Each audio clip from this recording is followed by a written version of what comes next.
कृष्णा। हरे कृष्ण, आप सबका स्वागत है। और ये जो कोर्स है हमने डिज़ाइन किया था, इसका पूरा ओरिएंटेशन केशव गुरु ने आप सबको दिया। आज सुबह हमारा पहला सेशन हुआ जो श्लोकों का था, और उसमें श्री करुणावतार प्रभु इन्होंने आपको बहुत सुंदर तरीके से सभी श्लोकों का उच्चारण कैसे करना है और इसको कैसे याद करना है सिखाया। वैसे मैं भी वहाँ उपस्थित था। हरे कृष्णा। तो अभी हम सब गीता में प्रवेश करेंगे। ये सब्जेक्ट्स ऐसे डिज़ाइन किए हैं कि आपको 6 महीने में अगर आप ये सारा सब्जेक्ट सीख लेते हैं तो बहुत ही आपका एनर्जी लेवल हाई हो जाएगा, आपके लाइफ के कंसेप्ट्स चेंज हो जाएंगे, आपको सत्य का ज्ञान हो जाएगा। क्योंकि अभी तक कभी कभी हम असत्य को सत्य मान के जीवन जीते हैं, परंतु शास्त्र हमारे आँख खोल देते हैं। इसलिए कहते हैं ना शास्त्र चक्षु, कि दुनिया को हमें शास्त्रों के दृष्टि से देखना चाहिए। तो भगवत गीता हुआ, वेदांत सूत्र हुआ, श्रीमद् भागवतम हुआ, उपनिषद हुए, उसमें मुख्य 12 उपनिषद हैं, उनको हम सब पढ़ेंगे। फिर भक्ति के कुछ शास्त्र हैं जैसे भक्ति रसामृत सिंधु, उपदेशामृत, इसके बारे में हम सब सुनेंगे। और ऐसे अलग अलग सब्जेक्ट्स को आप पढ़िए। और मेरा आपसे वापस रिक्वेस्ट है, मैं मेरे सेशन शुरू करने से पहले इसको आप तब समझिए। ये मत समझिए कि 6 बजे कौन उठेगा, हम रिकॉर्डिंग बाद में सुन लेंगे, अरे वो लेक्चर बाद में भी पेज पे आ जाता है। अगर आप समय सच में दे सकते हैं तो प्लीज़ उसको डेडिकेट करिए। एक टाइम खाना नहीं खाए तो भी चलेगा, मैं कह रहा हूँ, क्योंकि कोरोना में ऐसे भी घर पे समय है और ये फैमिली के साथ आप देख सकते हैं। और हम लोग, हमारी पूरी टीम भी इसमें पूरा मेहनत करके इसको ऑर्गेनाइज करने में लगी हुई है। तो आप सबका सहयोग उतना ही अनिवार्य है जितना कि हमारा प्रयास। मैंने बहुत अच्छा हिंदी बोल दिया बीच में।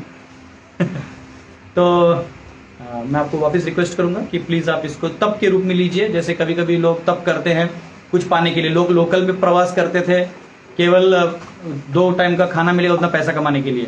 बिजनेसमैन गंजा हो जाता है, वो भी एक तप है, अपनी ब्यूटी को खो देता है पैसा कमाने के लिए। हाँ, तो हर व्यक्ति जो है कुछ न कुछ तप करता है, लेकिन कुछ और चीज़ पाने के लिए। क्यों ना हम भगवान को पाने के लिए थोड़ा तप करें।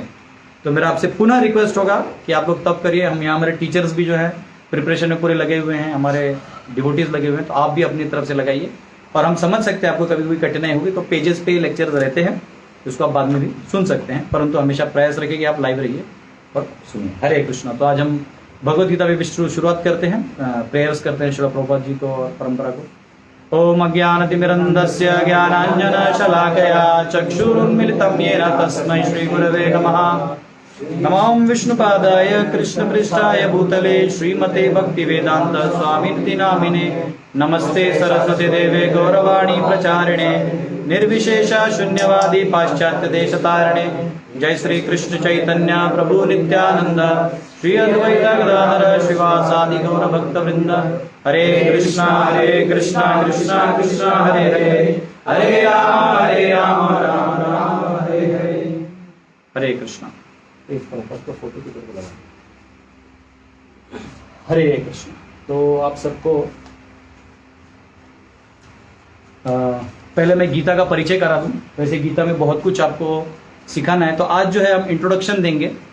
ये इंट्रोडक्शन को मैं 2 पार्ट्स में डालूंगा कि गीता है क्या, इसको क्यों इतना महत्व दिया गया है, ये कहाँ आता है शास्त्रों में, क्यों इसको इतना इंपॉर्टेंस बड़े बड़े आचार्यों ने दिया, और क्यों इसके बताए हुए चीज़ों पे जीवन जीने का आदेश दिया गया है।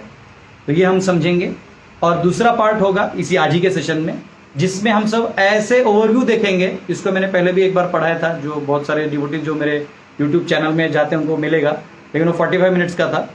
उसी को मैं थोड़ा एलॉबरेट करके आज वापस आपको पढ़ाऊँगा। पूरा जो है 18 अध्याय का ओवरव्यू आपको दिखाई देगा पूरा। मतलब एक बार आपने पढ़ लिया तो आपको सारे चैप्टर ऐसे दिखने लगेंगे। तो जब मैं पढ़ा रहा हूं तो कृपया करके आपके पास Bhagavad Gita as it is हो सकता है, या हिंदी में इसको भगवत गीता यथारूप कहते हैं, या मराठी में जशी आहे तशी। तो ये आप रख सकते हैं, क्योंकि इसके बीच बीच में कुछ श्लोक कोट करूंगा तो आप वो श्लोक नंबर खोल के पढ़ के देख भी सकते हैं। तो आज हम 2 पार्ट देखेंगे। एक है जिसमें गीता है क्या उसका प्रिटेक्स्ट है, कब आया और क्यों इसको इतना महत्व दिया गया है, और सेकंड में पूरे 18 अध्याय का ओवरव्यू। ये आज के सेशन में कंप्लीट करने का प्रयास करेंगे। और एक याद रखिए, हमारे पास समय बहुत ही कम है। इन द सेंस पूरा गीता खत्म करने के लिए भी मुझे लगता है कुछ लिमिटेड सेशंस है मेरे पास। तो एक एक अध्याय के लिए मेरे पास 2-2 ही सेशंस है। लाइक फर्स्ट चैप्टर के लिए 3 घंटे हैं, सेकंड चैप्टर के लिए 6 घंटे हैं। तो बहुत मतलब हमको 15 से 25 वर्सेस हमको एक दिन में कंप्लीट करने हैं। तो आप कृपया करके एक काम कर सकते हैं, रोज एटलीस्ट जो मैं पढ़ाने वाला हूँ कल वो आज बता दूंगा, तो आप उसको ओवरव्यू या पहले उतना पढ़ के एटलीस्ट ट्रांसलेशन और समय मिले तो परपोर्ट्स पढ़ के आप कृपया करके आया करिए, इससे आपको फायदा होगा। ये केवल ऑनलाइन वालों के लिए नहीं, तुम ऑफलाइन वालों के लिए भी वही है होमवर्क। यहाँ हमारे सब स्टूडेंट्स बैठे हुए हैं, ये डिवोटीज बहुत सिंसियरली गीता पढ़ने का प्रयास कर रहे हैं। हरे कृष्ण। तो भगवत गीता जो है,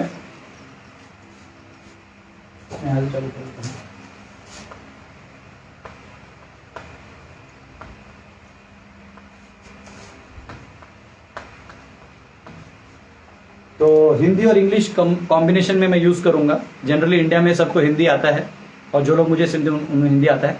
बहुत सारे लोगों को इंग्लिश भी आता है, लेकिन कुछ लोगों को नहीं आता। लेकिन फिर मैं कभी कभी इंग्लिश इसलिए यूज़ करूंगा, कुछ वर्ड्स ऐसे हैं जो हिंदी के इंग्लिश वालों को नहीं मालूम होते, तो मैं वहाँ लिख दिया करूँगा। तो गीता जो है ये महाभारत में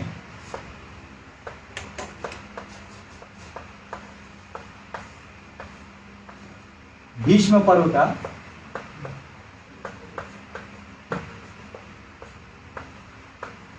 अध्याय 25 से 42, ये अध्याय जो है महाभारत के भीष्म पर्व के, ये भगवत गीता के आते हैं।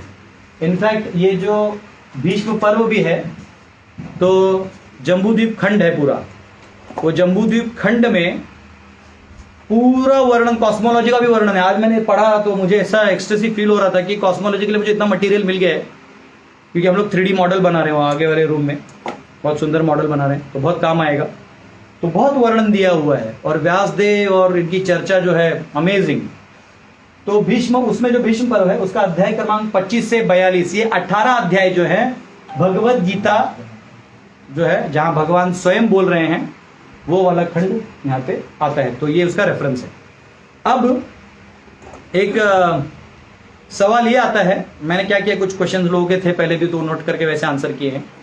एक सवाल ये आता है कि प्रभु जी, गीता मतलब संजय ने देखा और वहां युद्ध हो रहा था, वो बोला कि संजय वहां जाके आके बोला? तो संजय 10 दिन युद्ध में गए थे, उससे पहले व्यासदेव ने भीष्म को सारा नरेशन दे दिया, जो मैं आपको उसके कुछ पॉइंट्स बताऊंगा बाद में। पहले ही बता दिया क्या क्या होने वाला है। तो भीष्म, और ये भी आशीर्वाद दे दिया धृतराष्ट्र को कि तुम देख सकते हो। बोले नहीं नहीं नहीं, एक काम करो, किसी और को बोलो, वो मुझे बताएगा। तो उन्होंने संजय को एम्पावर किया, और संजय ने वो नरेशन, 10 दिन युद्ध में थे, जब भीष्म गिर गए, तो जब वो पीछे आए थे, तब धृतराष्ट्र ने पूछा वहां क्या क्या हुआ, तब जो उन्होंने नरेट किया, जो वाणी। तो कोई भी ये कह सकता है कि प्रभु जी, तो संजय तो बीच में मसाला मार के बोल सकते हैं?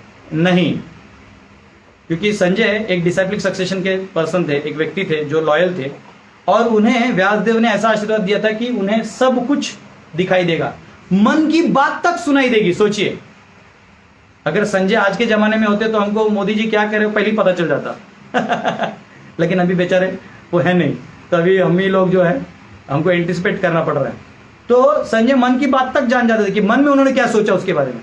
तो इसलिए हमको ऐसा कभी नहीं सोचना चाहिए कि अरे नहीं, ये वाणी कहीं मिला है तो नहीं, क्योंकि आजकल लाइक लोग कादम्बरी लिखते हैं या मन की कहानियां, नो, हैरी पॉटर या ऐसा कुछ कुछ लिख देते हैं जो मन से बना होता है, उसका कोई तथ्य नहीं होता, लेकिन उनके कैरेक्टर्स इमेजिनरी होते हैं।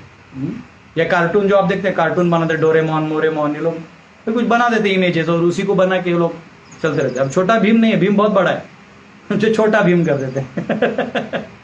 हाँ, तो ऐसे कर करके लोग इमेजिनरी लिखते हैं, लेकिन ये इमेजिनेशन नहीं है, ये प्रॉपर संजय को जो दर्शन हुआ वो संजय ने दिया। तो ये पॉइंट नंबर 1 है। एक याद रखिए, यही पॉइंट्स के बेस पे एग्जाम होगा, तो ये पॉइंट्स नोट डाउन भी करिए।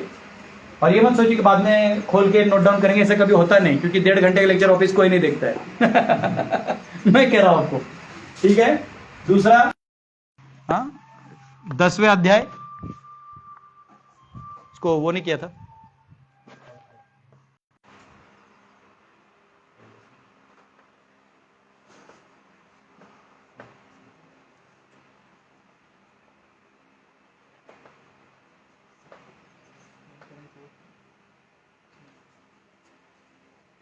लाइट किया उसको। कर दो फ्लाइट, हो जाता है ना, ठीक है छोड़ो। हरे कृष्ण। थोड़ा सा आपको प्रॉब्लम हो सकता है, गलती से हमने उसका फ्लाइट मोड ऑन नहीं किया था, अगले सेशन में होगा, तो एक बार एडजस्ट करिए।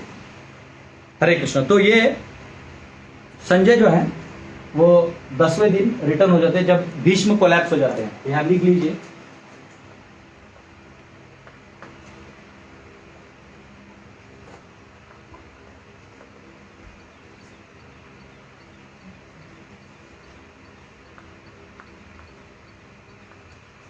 ये नीचे वाला दिख रहा है, दिख रहा है ना। तो जब भीष्म शैया पे थे तभी वो समय था जब वो पीछे जाते हैं, क्योंकि बहुत लोगों को ये सवाल था। इनफैक्ट एक माता जो बहुत प्रीचिंग करती थी उन्होंने भी पूछा, फिर मुझे पूरा महाभारत पढ़ना पड़ा क्योंकि मैंने तब तक इतना डिटेल में नहीं पढ़ा था। ये तभी का ये सेक्शन है। तीसरा पॉइंट है जो भगवत गीता है, ये एक्चुअली इसको गीतोपनिषद कहा गया है।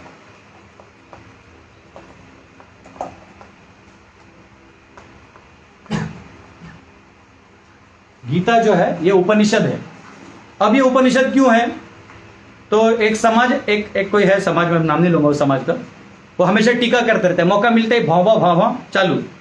उनका पहला भाव रहता है कि नहीं ये इस्कॉन वालों ने गीता उपनिषद बोल दिया है, माफ करिए। आपकी जानकारी के लिए ये वर्ड श्रीपाद शंकराचार्य ने कहा है। जो ऐसे धरातल पे ऐसे कोई विद्वान और व्यक्ति नहीं होगा जो शंकराचार्य को के बारे में कुछ बोल सके। वो शंकराचार्य ने कहा है कि गीतोपनिषद है। सर्वोपनिषदो गावो दुग्धा गोपाल नंदना। शंकराचार्य इसको उपनिषद की उपमा देते हैं। क्यों? क्योंकि उपनिषद का मतलब होता है उपनिषद यानी नजदीक बैठ के ज्ञान लेना। अब जैसे आप लोग ऑनलाइन में जहां भी है तो बैठे हैं, इन वन सेंस मेरे नजदीक बैठ के सुन रहे हैं, तो मैं आपके टीचर हो गया, आप स्टूडेंट हो गए, और हम दोनों आध्यात्म की बात कर रहे हैं, वो भी कोर आध्यात्म की, तो ये हो जाएगा उपनिषद।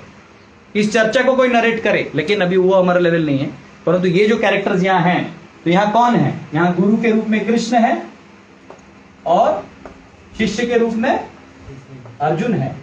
अर्जुन आध्यात्मिक सवाल पूछ रहे हैं। अर्जुन ये नहीं पूछ रहे हैं कि हे प्रभु मैंने चना खाया है तो आज युद्ध कर सकता हूं कि नहीं कर सकता हूं। हे प्रभु क्या मैं आयोडीन नमक खाऊं या मैं क्या बोलते उसको रॉक सॉल्ट खाऊं। तो आजकल के शिष्यों को ये सवाल होते हैं कि सर मैं क्या खाऊं क्या पीऊं। फिर वो अध्यात्म नहीं हुआ, वो देहात्म हुआ। आध्यात्म हुआ जब अर्जुन रणांगण में प्रश्न आ गया कि मैं करूं क्या, मैं जीऊं या मरूं, मैं छोड़ दूं कि लड़ूं, मार दूं कि मर जाऊं। तब जब कंफ्यूज होता है व्यक्ति, तब केवल आध्यात्मिक जवाब ही बचते हैं जो उसको बचा सकते हैं। और यहां पे अर्जुन ने जो सवाल पूछे वो पूरे आध्यात्मिक थे, एक भी अर्जुन का सवाल भौतिक नहीं था। तो और भगवान कृष्ण जो है वो गुरु के रूप में अर्जुन को ज्ञान दे रहे हैं। पहले अध्याय में तो अर्जुन एकदम बोले जा रहा है, भगवान कुछ नहीं बोले। तब तक एक्चुअली भगवान कुछ नहीं बोलते। जब दूसरे अध्याय के 7वें श्लोक में अर्जुन समर्पण कर देते हैं, कार्पण्य दोषो अपहत स्वभाव पृच्छामि त्वां धर्म सम्मूढ़ चेता यत् श्रेयस्यान्निश्चितं ब्रूहि तन्मे शिष्यस्य हम शादि मां त्वां प्रपन्नम। जब समर्पण करते हैं तब जाके कृष्ण अपना ज्ञान देना चालू करते हैं। तो कृष्ण दूसरे अध्याय में तो पूरा बता देते हैं, लेकिन अर्जुन को और सवाल होते हैं डिटेल, तो चलते रहते हैं। तो 18 अध्याय जो है उसमें डिटेल में कंप्लीट है। तो इसको गीतोपनिषद कहा गया है। और ये जो बात है वो शंकराचार्य ने बहुत पहले, मतलब जो सारे वैष्णव आचार्य है, रामानुजाचार्य, मध्वाचार्य, निम्बारका स्वामी, विष्णु स्वामी, चैतन्य महाप्रभु, ये सब जो नीचे परंपरा में बाद में आए हैं, पहले ऑलरेडी शंकराचार्य ने डिक्लेयर कर दिया था कि गीतोपनिषद। तो इसलिए कोई आपको भ्रमित करे तो प्लीज उन्हें ये कहिएगा कि शंकराचार्य को जाके आप मिल लीजिए, ठीक है। दूसरा, कुछ लोग का मानना होता है, ऐसे कई संप्रदाय पता नहीं कहां से इनका उत्सृजन हो जाता है, ये कहते हैं कि नहीं नहीं कृष्ण ने अर्जुन को नहीं कहा। वो कहते हैं एक अव्यक्त है, वो कृष्ण के अंदर घुस के अर्जुन को बोल दिया। और अर्जुन ने कृष्ण को समर्पण नहीं किया, अर्जुन ने उस पर ब्रह्म का बात किया। अब पॉइंट नंबर 1 मैं पूछता हूं क्यों कृष्ण को फिर चूज किया? तो कृष्ण को चूज किया बोलने के लिए, बोले नहीं वो पुरुषोत्तम था, मतलब सभी आदमियों में बेस्ट था, इसलिए उसको चूज किया गया, वो भगवान नहीं है। तो ये बात हो ही नहीं सकता। अगर इसको आप परम पुरुष कैसे बोल सकते हो? इसके 16,108 रानियां थी, इसने बचपन में गोपियों के वस्त्र हरण किए थे, दूसरों के मटकियां तोड़ के उनका दही मक्खन चुराया था, अपने मामा को मार दिया, तो किस एंगल से आप इसको पुरुषोत्तम बोलिएगा? तो मॉरल पॉइंट ऑफ व्यू से तो आप नहीं पकड़ पाएंगे। तो आपको ये स्वीकार करना होगा कि ये स्वयं भगवान है। अगर कोई ये थियोरी कहता है कि ये अव्यक्त को बात किया था और व्यक्त को नहीं किया था, तो कृपया करके उसे मुझे मिलवाइए, बचा हुआ महाप्रसाद में डिटेल में बाद में दूंगा, ठीक है? ये समझ लीजिए, ये अर्जुन ने कृष्ण से बात किया, इसलिए कृष्ण 10वें अध्याय में बोलते हैं अहम सर्वस्य प्रभवो मत्तः सर्वम प्रवर्तते, मैं, मुझसे सब आते हैं, मेरे अंदर जो अव्यक्त है उससे आते, ऐसा नहीं बोला, मुझसे आते। तो कोई, ये सिंपल लॉजिक है, कई बार है, मैं उनका नाम नहीं लूंगा, किसी इंस्टीट्यूशन का नाम नहीं लेना चाहता, और वो भ्रमित करते हैं। वो कहते हैं कि नहीं नहीं नहीं, अरे वो अव्यक्त जो अंदर में था, वो काय को, फिर ऐसे आदमी के अंदर में क्यों जाएगा? ऐसा जो शुद्ध है वो किसी शुद्ध में जाएगा। तो मॉरल पॉइंट ऑफ व्यू से देखिएगा तो कृष्ण का जीवन मॉरल अगर लीजिएगा तो फिर इमॉरल है। वो तब मॉरल बनता है जब जो स्वयं भगवान है, सभी के मालिक है। जैसे कोई घर का मालिक है, जैसे घर मालिक भाड़े किराए पे देता तो वहां लिखता है यहां थूकना मना है, तो जो किराएदार होता है वो थूकेगा तो दंड होगा, लेकिन मालिक का घर है, वो आए थूके, उसको कोई दंड नहीं है, क्योंकि उसी का घर है, वो अपने नियम तोड़ सकता है। तो कृष्ण तब सही गिने जाएंगे अगर उनको आप मालिक मानिएगा पूरी सृष्टि का, जो कह रहे हैं। तभी आप जब कहिएगा कि हाँ, उसको खिला ठोको, नीचे तो बोलो उड़ रहा है, तो तभी आप ये मान सकते हैं। तो ये वो भी रिफ्यूट हो गया कि अव्यक्त बोल रहा है, वो वही बोल रहे हैं। अब तीसरे परंपरा आ जाते हैं, पता नहीं रोज उठ सुट एक नए नए थ्योरी लोग लेके आते हैं, मजा आता है इनको। अब मेरे को डाउट है इसका, वर्ल्ड बैंक वैदिक कल्चर को तोड़ने के लिए सब स्पॉन्सर करता होगा। एक नया आ गया है, उनका कहना है कि अरे कृष्ण ने नहीं बोला, वो अव्यक्त ने नहीं बोला, वो हमारे बाबा ने बोला। वो बाबा का नाम नहीं लूंगा मैं, अब जो भी बाबा है वो अंदर घुस गए और उन्होंने बोला, और इसलिए उन बाबा को लाल लाइट में देखने का प्रयास करिए, ठीक है? अगर बाबा ने बोला तो ये बाबा, अगर बाबा नहीं बोला था तो पूरे गीता में क्यों नहीं बोला लाल लाइट देखिए? बाबा ने लाल लाइट में देखने तो बोला नहीं। तो आप अपने ही, जैसे सांप का पूंछ मुंह में डाल दीजिएगा तो सांप खाते रहेगा तो लास्ट पे अपने आप अंत हो जाएगा। इसको कहते हैं सेल्फ डिस्ट्रक्टिंग फिलोसॉफी। जब अपने इस क्षीण बुद्धि से कुछ निकालते हैं ना, लास्ट में दुर्गंधी मारेगा, ठीक है? तो ऐसे बकवास फिलोसफी प्लीज मार्केट में मत प्रोपोगेट करिए। इसलिए प्रभुपाद जी गीता को एज इट इज कहते थे। प्रभुपाद जी ने जो है वो लिखा।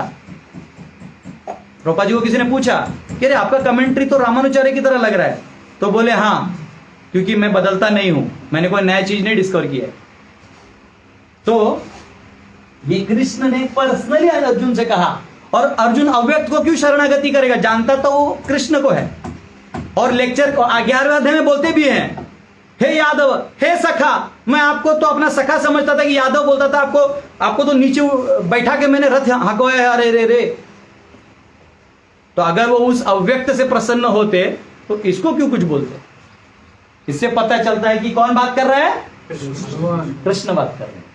तो कोई बोले कि नहीं वो अव्यक्त से बात हो रहा है, तो प्लीज मेरा 9 नंबर का चप्पल है, आप बुलाइए, हम स्वागत करेंगे आपका, ठीक है? ये जरूरी है, क्योंकि ये भ्रांत धारणाओं की वजह से पूरा देश जो है ना वो कंफ्यूजन में जाता है। यानी वो समय खत्म हो गया अभी। चौथा, ठीक है, चौथा पॉइंट है, अब कोई कहता है, अब एक समाज वाले कहते हैं, एक है वो कहते हैं कि अरे गीता वीता हम नहीं मानते, ये इतिहास पुराण हम सब नहीं मानते, हम सब वेद मानते हैं। मतलब उनका कहना कि नहीं, ये इतिहास वितिहास हम नहीं मानते हैं क्योंकि ये वेद नहीं है। अच्छा, मैं आपको, मेरे पास अभी डायरी में केवल 8 रेफरेंसेस, 8 या 9 रेफरेंसेस लिखे, मेरी कोई डायरी फुल हो जाएगा। ऐसे 100 से ज्यादा रेफरेंसेस मैं आपको दे सकता हूं कि इतिहास और पुराणों को, हिंदी इंग्लिश कंबाइन लिख रहा हूं, आपको एडजस्ट कर लीजिएगा। इतिहास और पुराणों को पंचम वेद कहा गया है। क्या कहा गया है? पंचम वेद। अगर कोई वेदांत सूत्रों को मानता है, ब्रह्म सूत्रों को मानता है, उपनिषदों को मानता है, और वो इतिहास पुराण के प्रमाण को नहीं मानता, तो वो पाषंडी है, ही इज अ हिपोक्रेट। क्योंकि उसका और एक रीजन है, ये तो मैं रेफरेंसेस दूंगा आपको पंचम वेद का। उसका और एक रेफरेंस क्या है? जिन व्यासदेव ने उनको संकलित किया, उन्हीं ने इसी को संकलित किया, तो 2 अलग अलग एंगल से क्यों लिखेंगे? अगर वो दो एंगल से लिख रहे हैं, अगर वो खुद ही कंफ्यूज है, तो फिर आप उनको पहला वाला भी फॉलो मत करिए। अगर आप पहला वाला फॉलो कर रहे हैं तो दूसरा वाला फॉलो करिए। इसको बोलते हैं अर्ध कुकुट न्याय। मुर्गी आगे से खाती है, पीछे से अंडा देती है, तो अंडा चाहिए, खिलाना नहीं है। तो एक आदमी बोला चलो मुर्गी का गर्दन ही काट देते, सिर्फ अंडा लेंगे। तो ऐसे अनाड़ी लोगों से गलती से भी वेद मत सीखिएगा। They are merely foolish people cheating the society. इसको कहते हैं पंचम वेद। अब इसका प्रमाण सुन लीजिए। छांदोग्य उपनिषद, ऊपर लिख देता हूं मैं, ऊपर यानी उपनिषद, ये लिखने का जगह कम है। 7.1.2, 7.1.4, हाँ, और भी प्रमाण है, लेकिन इसको मैं एक एक करके पढ़ के एक आध दो पढ़ के दिखाता हूं। एक्चुअली बहुत बड़े श्लोक हैं, ठीक है, तो मैं जस्ट पढ़ के एक बार जस्ट प्रमाण देने के लिए, बिकॉज मुझे भी आशीर्वाद चाहिए। ऋग्वेदम भगवुद्धेमि, यजुर्वेदम सामवेदम, अथर्वणम चतुर्थम, ये 4 हैं। इतिहास पुराणम पंचम, वेदानाम वेदम पितृम, राशिम दैवम, निधिम, वाको वाक्यम, एक एक एकायनम, देव विद्याम, ब्रह्म विद्याम, भूत विद्याम, क्षत्र विद्याम, नक्षत्र विद्याम, सर्पदेव जन विद्याम, एतद भगवोध्येमि। नारद मुनि सनत कुमार को कह रहे हैं कि हे प्रभु, मैंने ये सब पढ़ा है, वो 4 वेद, यजुर्वेद, ऋग्वेद, अथर्ववेद, सामवेद, और मैंने पंचम वेद भी पढ़े हैं, इतिहास पुराण, और फिर आगे जो जो विद्या पढ़े उनका नाम लिया उन्होंने, शास्त्र विद्या, ये विद्या, वो विद्या। तो इन्होंने क्लियर कर दिया कि ये क्या है, पंचम वेद। को ये न माने तो ही इज चीटिंग हिमसेल्फ। और ऐसा ही एक टाइप का वर्ड 714 में आता है, जहां वापिस इतिहास पुराण पंचमो वेदानाम वेदहा, वही आता है। अब जो है इसका और एक रेफरेंस आपको श्रीमद् भागवतम में भी आता है। अगर आप श्रीमद् भागवतम खोलेंगे, भागवत पुराण, इसको मैं चैप्टर ऐसे लिख देता हूं नहीं लोगों के लिए। भागवत पुराण जो है ये परावेद है। क्यों बलभद्र जी, ये परावेद है। हमारे अंदर में स्कॉलर लोग भी बैठे अंदर में। तो इसमें 3:12-39 ये रेफरेंसेस आप लोग नोट कर लीजिएगा, और अगर समय मिले तो आप लोग खोल के पढ़ सकते हैं। अगर आपके पास कोई वेद नहीं है, प्रभुपाद जी के ग्रंथ आपको ऑनलाइन एक्सेस करना है, तो आप इधर लिख देता हूं, vedabase.net में जाइएगा। इसमें बीजी यानी भगवत गीता, एसबी यानी श्रीमद् भागवतम, उस पर 3 क्लिक करिए, 12 क्लिक करिए, 39 क्लिक करिए, आपको श्लोक मिल जाएगा। तो भागवतम में कहा गया है, इतिहास पुराणानि पंचम वेदम, ईश्वर सर्वेभ्य एव वक्तृभ्य। भगवान ने अपने मुख से ये कहा है। अब बोलो, अब बोलो, यह है पंचम वेद। फिर उसके बाद अथर्ववेद, ये सारे श्लोक लिखे, लेकिन अभी ये देखिए आपको यहां दिख रहा है। मैं चाहे तो इसका स्नैप निकाल के कुरुश्रेष्ठ प्रभु को दे दूंगा, वो आपको जो ब्रॉडकास्ट ग्रुप है उसके थ्रू देंगे। आपको नोटिफिकेशंस तब आएंगे जब आप हमारा रजिस्ट्रेशन नंबर कॉन्टैक्ट को सेव करते हैं, नहीं तो व्हाट्सएप अलाउ नहीं करता है, इसलिए कई लोगों को नोटिफिकेशंस आने में दिक्कत होता है। तो ये उस माध्यम से आपको भेज दूंगा ताकि आपको वर्सेस मिले। अथर्ववेद देखिए, अब इसका और रेफरेंस कहां है, अथर्ववेद। अथर्ववेद में 11:7-24 और आएगा 15.6.10 से 12।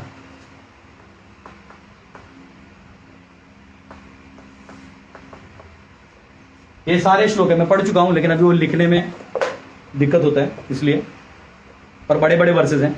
व्यास स्मृति 4:45,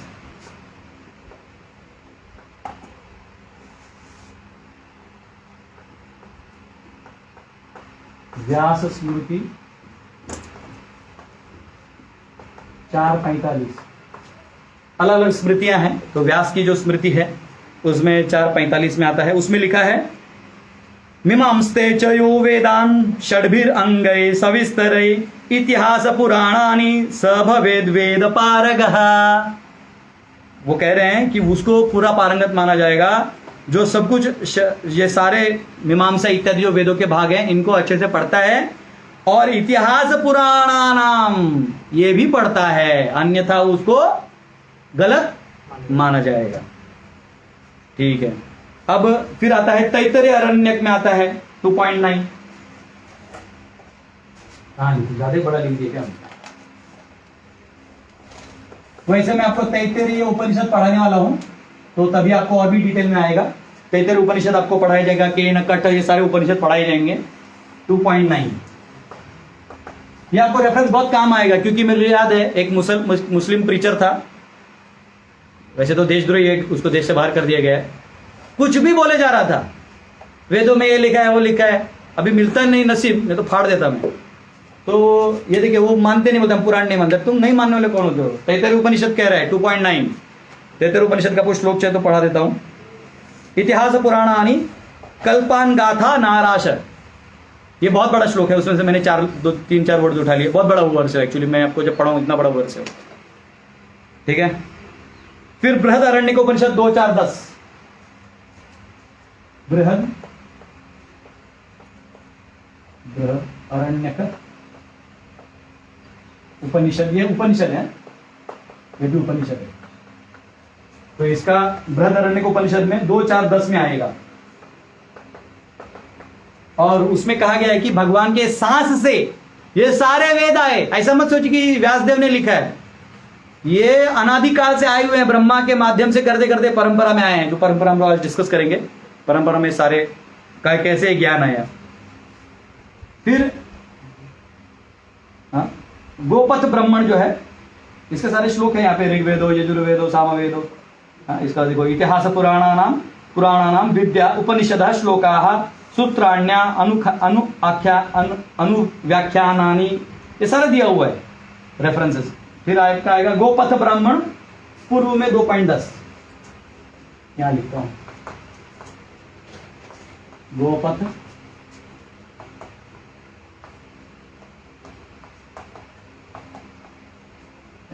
है क्या? हाँ, 2.10 उसमें भी आता है, एवं इमे सर्वे वेदा निमित्ता सकल्पः, इसमें आपका आता है हाँ, स अन्वाख्यानाम स पुराणाः स स्वराः स इतिहासाः, हाँ ये सारे माने जाएंगे। ऐसे मैंने आपको बहुत सारे रेफरेंस दिए, और चाहिए तो लेते रहिए बाद में। हरे कृष्ण, इसको नोट डाउन कर लीजिए।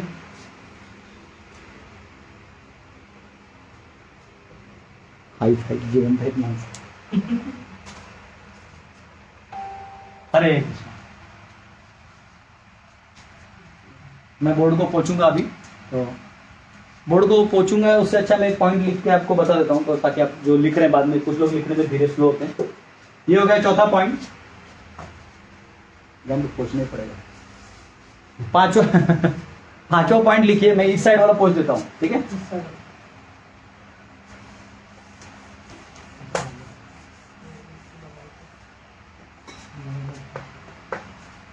पांचवा पॉइंट है, उसमें कहा गया है, उसमें यह है कि गीता क्या है, इसका महात्म्य स्वयं शंकराचार्य ने बताया। तो गीता महात्म्य के जो वर्सेस हैं, इसका हम लोग थोड़ा सा, अब जो गीता महात्म्य है ये शंकराचार्य ने लिखे हैं, और गीता का महात्म्य स्टोरी फॉर्म में भी है। तो ये 2 पार्ट में है। गीता महात्म्य के श्लोक हैं जो श्रीपाद शंकराचार्य ने लिखे हैं, वो हम पढ़ेंगे। और गीता महात्म्य पद्म पुराण में आता है, जिधर स्वयं शिवजी पार्वती को पूरा पुराण जो गीता का महात्म्य है वो बताते हैं। तो वो आपको आता है पद्म पुराण में, उत्तराखंड 175-192।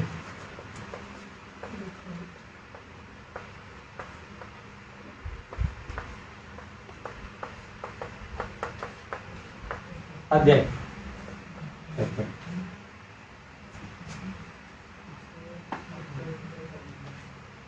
देखिए,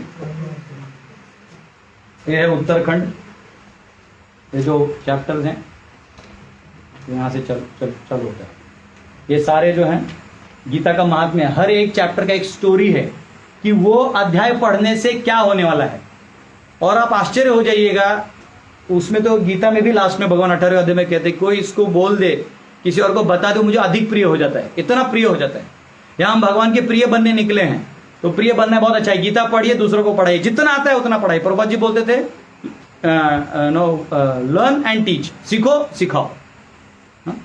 ऐसे वो इंग्लिश में कहते हैं ना, each one teach one while being taught by one, है ना। सीखो तो दूसरों को सिखाओ।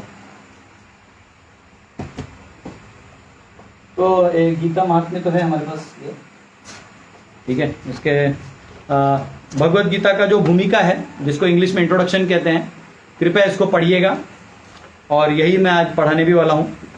और गीता का जो गीता महात्म्य है, तो इसके कुछ वर्सेस हैं, वो हम पढ़ लेंगे कि शंकराचार्य कितना स्तुति करते हैं गीता का। वो कहते हैं, गीता शास्त्रम इदं पुण्यम यह पठेत प्रायतः पुमान् विष्णु पदम अवाप्नोति भय शोकादिवर्जितः। One who recites the holy scripture, the Bhagavad Gita, achieves the abode of Vishnu, which is always free from mundane qualities based on fear and lamentation. अगर कोई भगवत गीता का अध्ययन करता है तो वो भगवान के वैकुंठ में जाने का अधिकारी हो जाएगा। देखिए, अभी वैसे शंकराचार्य के लोग कहते हैं ना कि वैकुंठ वगैरह नहीं होता है, सब ब्रह्म ज्योति है। और यहाँ शंकराचार्य खुद कह रहे हैं वो कह रहे विष्णु पदम अवाप्नोति। शंकराचार्य बड़े जबरदस्त है, मुझे बहुत अच्छे लगे। शंकराचार्य ने एक बार क्या किया था, वैसे तो उन्होंने अव्यक्तवाद का प्रचार किया था, आएगा हमारे आगे वाले सेशन में बताऊंगा बहुत कुछ। तो शंकराचार्य के शिष्य थे, वो लोग भी कहते हैं ये सब ब्रह्म है, सब ब्रह्म से आया है, ब्रह्म में जाएगा। तो शंकराचार्य ने क्या किया था, हाँ चलो चलो चलो, तो एक जगह लीकर मिल रहा था, तो उन्होंने बोला अरे इदम ब्रह्म अहम ब्रह्मास्मि, ब्रह्म को ब्रह्म में डाल दो सब एक हो जाएगा, पी लिया। अब वो शंकराचार्य शंकर ही थे, उनको कुछ नहीं हुआ, तो हलाहल पी लिए थे, तो ये क्या चीज था। तो उनके चेले भी चांस मार लिए, बोले हाँ इदम ब्रह्म अहम ब्रह्मास्मि ब्रह्मार्पणम अभी, पी लिया, हो गया। आगे गए शंकराचार्य, एक लोहार था जो लोहा को पिघला के कुछ बनाते तलवार वगैरह, बोले हाँ इदम ब्रह्म अहम ब्रह्मार्पणम अभी, पी लिया। उन्होंने लोहा पिघला हुआ पी लिया। अब चेला लोग बोलता है नहीं ये ब्राह्मण कुछ अलग टाइप का है ये पीने के बाद हम कोई श्लोक गाने के लायक नहीं बचेंगे। शंकराचार्य गीत में भी कहते हैं, भज गोविंदम गोविंदम भजा मुड़मते संप्राप्ते सन्निहिते काले नहीं नहीं रक्षति डुगृण करणे। भज गोविंदम गोविंदम भजा मुड़मते। वो कहते हैं अरे मूर्ख, भजन करो गोविंद का, कोरोना धर लेगा तो क्या व्याकरण बोलोगे, अच संधि हल संधि क्या करोगे उसका क्या इस व्याकरण का करोगे। डुगरुण यानी व्याकरण, मराठी में डुगरुण कुछ और हो जाएगा परिणाम डुगरुण यानी व्याकरण। इस व्याकरण का क्या करोगे, पंडिताई करके। क्योंकि शंकराचार्य के जितने फॉलोअर्स हैं वो क्या करते हैं, वो व्याकरण को लेते हैं, फिर उसमें से कुछ निकालते रहते हैं। तो बोलते ये सब ठीक है अपनी जगह, वो करो, पर यहाँ महत्वपूर्ण क्या है, भगवान गोविंद का भजन करो, वही हमारे आश्रय है। फिर दूसरे महात्मा में लिखा है, एक्चुअली कुछ इंग्लिश वर्जन में ना ये श्लोक नहीं है, इसलिए मैंने अपने हाथों में इसको लेके पढ़ रहा हूँ, क्योंकि और हिंदी में भी पहला श्लोक पूरा नहीं है, पहले वर्जन में नहीं था, दूसरे एडिटेशन में आया तो फिर कुछ चेंजेस, इसलिए मैं अपने हाथ से प्रिंट आउट लेके पढ़ रहा हूँ। गीता अध्ययनशीलस्य प्रणयाम्या परस्य च नैव सन्ति हि पापानि पूर्वजन्म कृतानि च। One who is regularly engaged in study of Bhagavad Gita and in practice of pranayam is never affected by the reactions of his past misdeeds. अगर कोई गीता अध्ययन में लगा हुआ है तो उसको पीछे जितने पाप है वो सब धुल जाएंगे।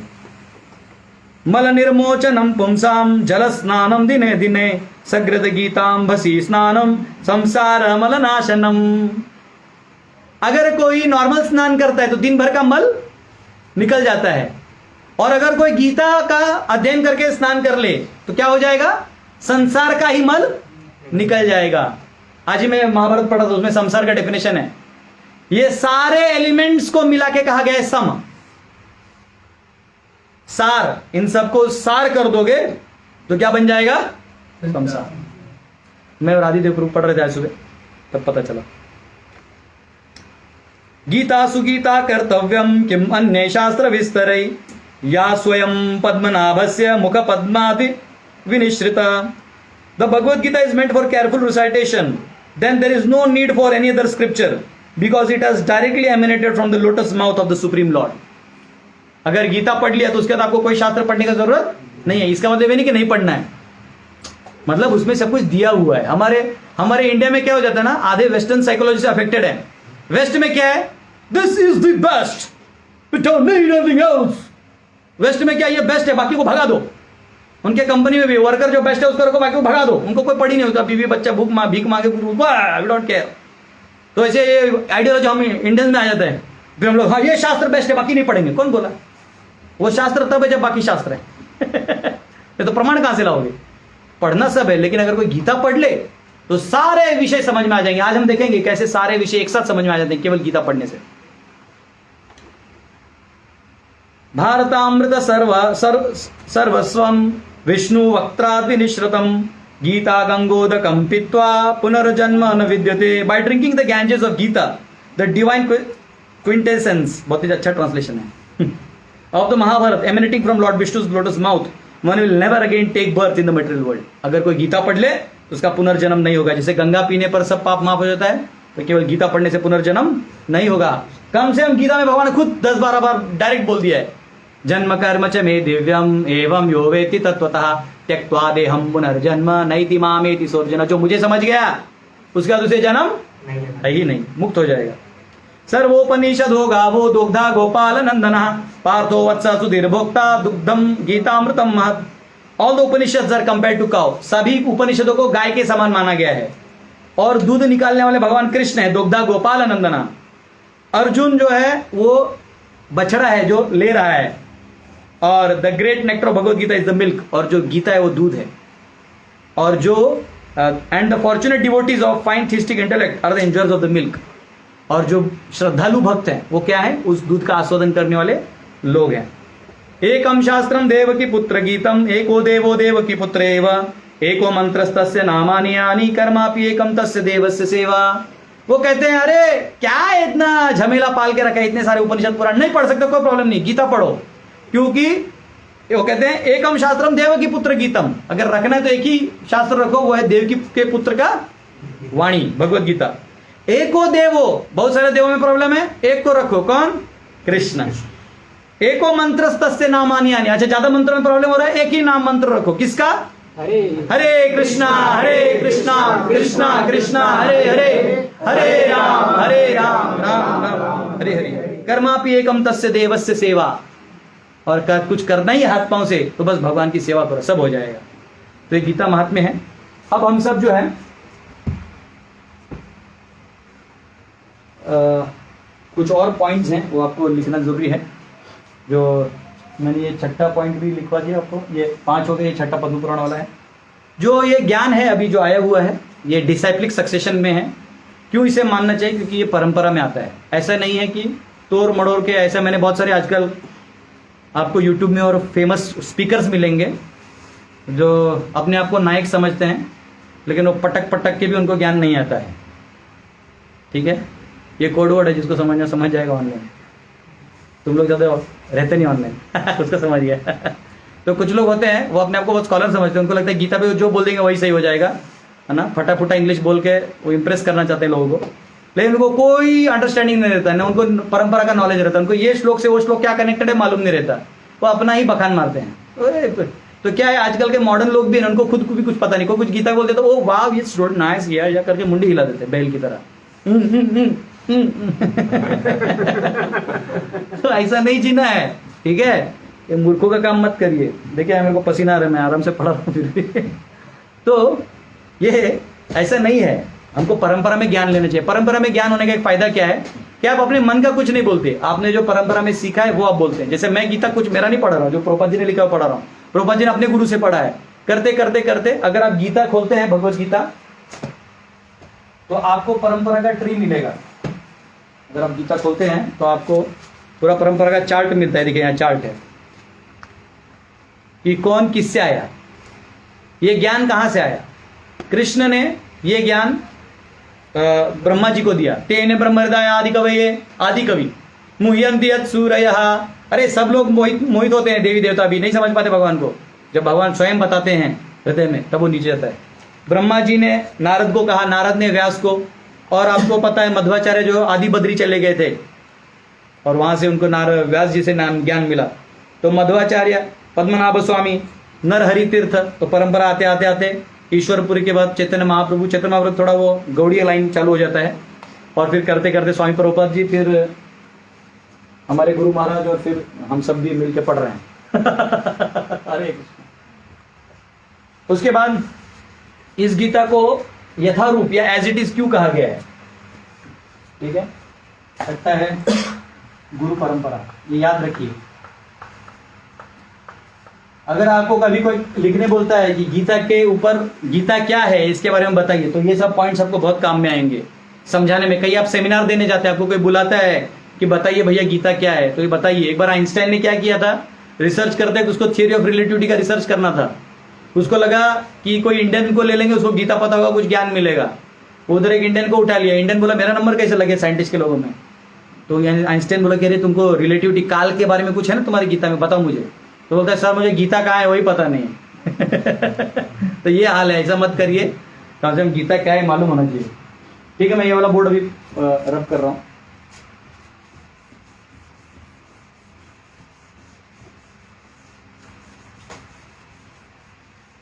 तो एज इट इज या यथारूप क्यों कहा जाता है? तो ध्यान से देखिए, भगवत गीता को किसको डेडिकेट किया प्रभुपाद जी ने? डेडिकेटेड टू, आप देखिएगा यहां समर्पण होता है, हर किताब का समर्पण होता है, डेडिकेटेड टू समबडी। यहां देखिए क्या लिखा है, ये इंग्लिश में ये कहा था, इंग्लिश में तो लिखते हिंदी में कहा लिखा? हाँ ये रहा, समर्पण। वेदांत दर्शन पर अति अद्भुत गोविंद भाष्य के प्रणेता श्रील बलदेव विद्याभूषण को समर्पित है। क्यों उनको समर्पित किया एज इट इज? क्योंकि ये बलदेव विद्याभूषण का कमेंट्री है। ये दो कमेंट्रीज आपको मिले तो खरीद लीजिएगा।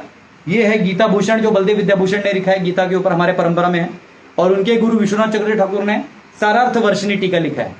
तो ये गौड़ीय वैष्णव थे और ये पहले मध्य विद्वान थे जो बाद में इनके शिष्य बन गए, और इन्होंने सब समझ के इनका लेके और तात्पर्य निर्णय लेके इन्होंने ये लिखा।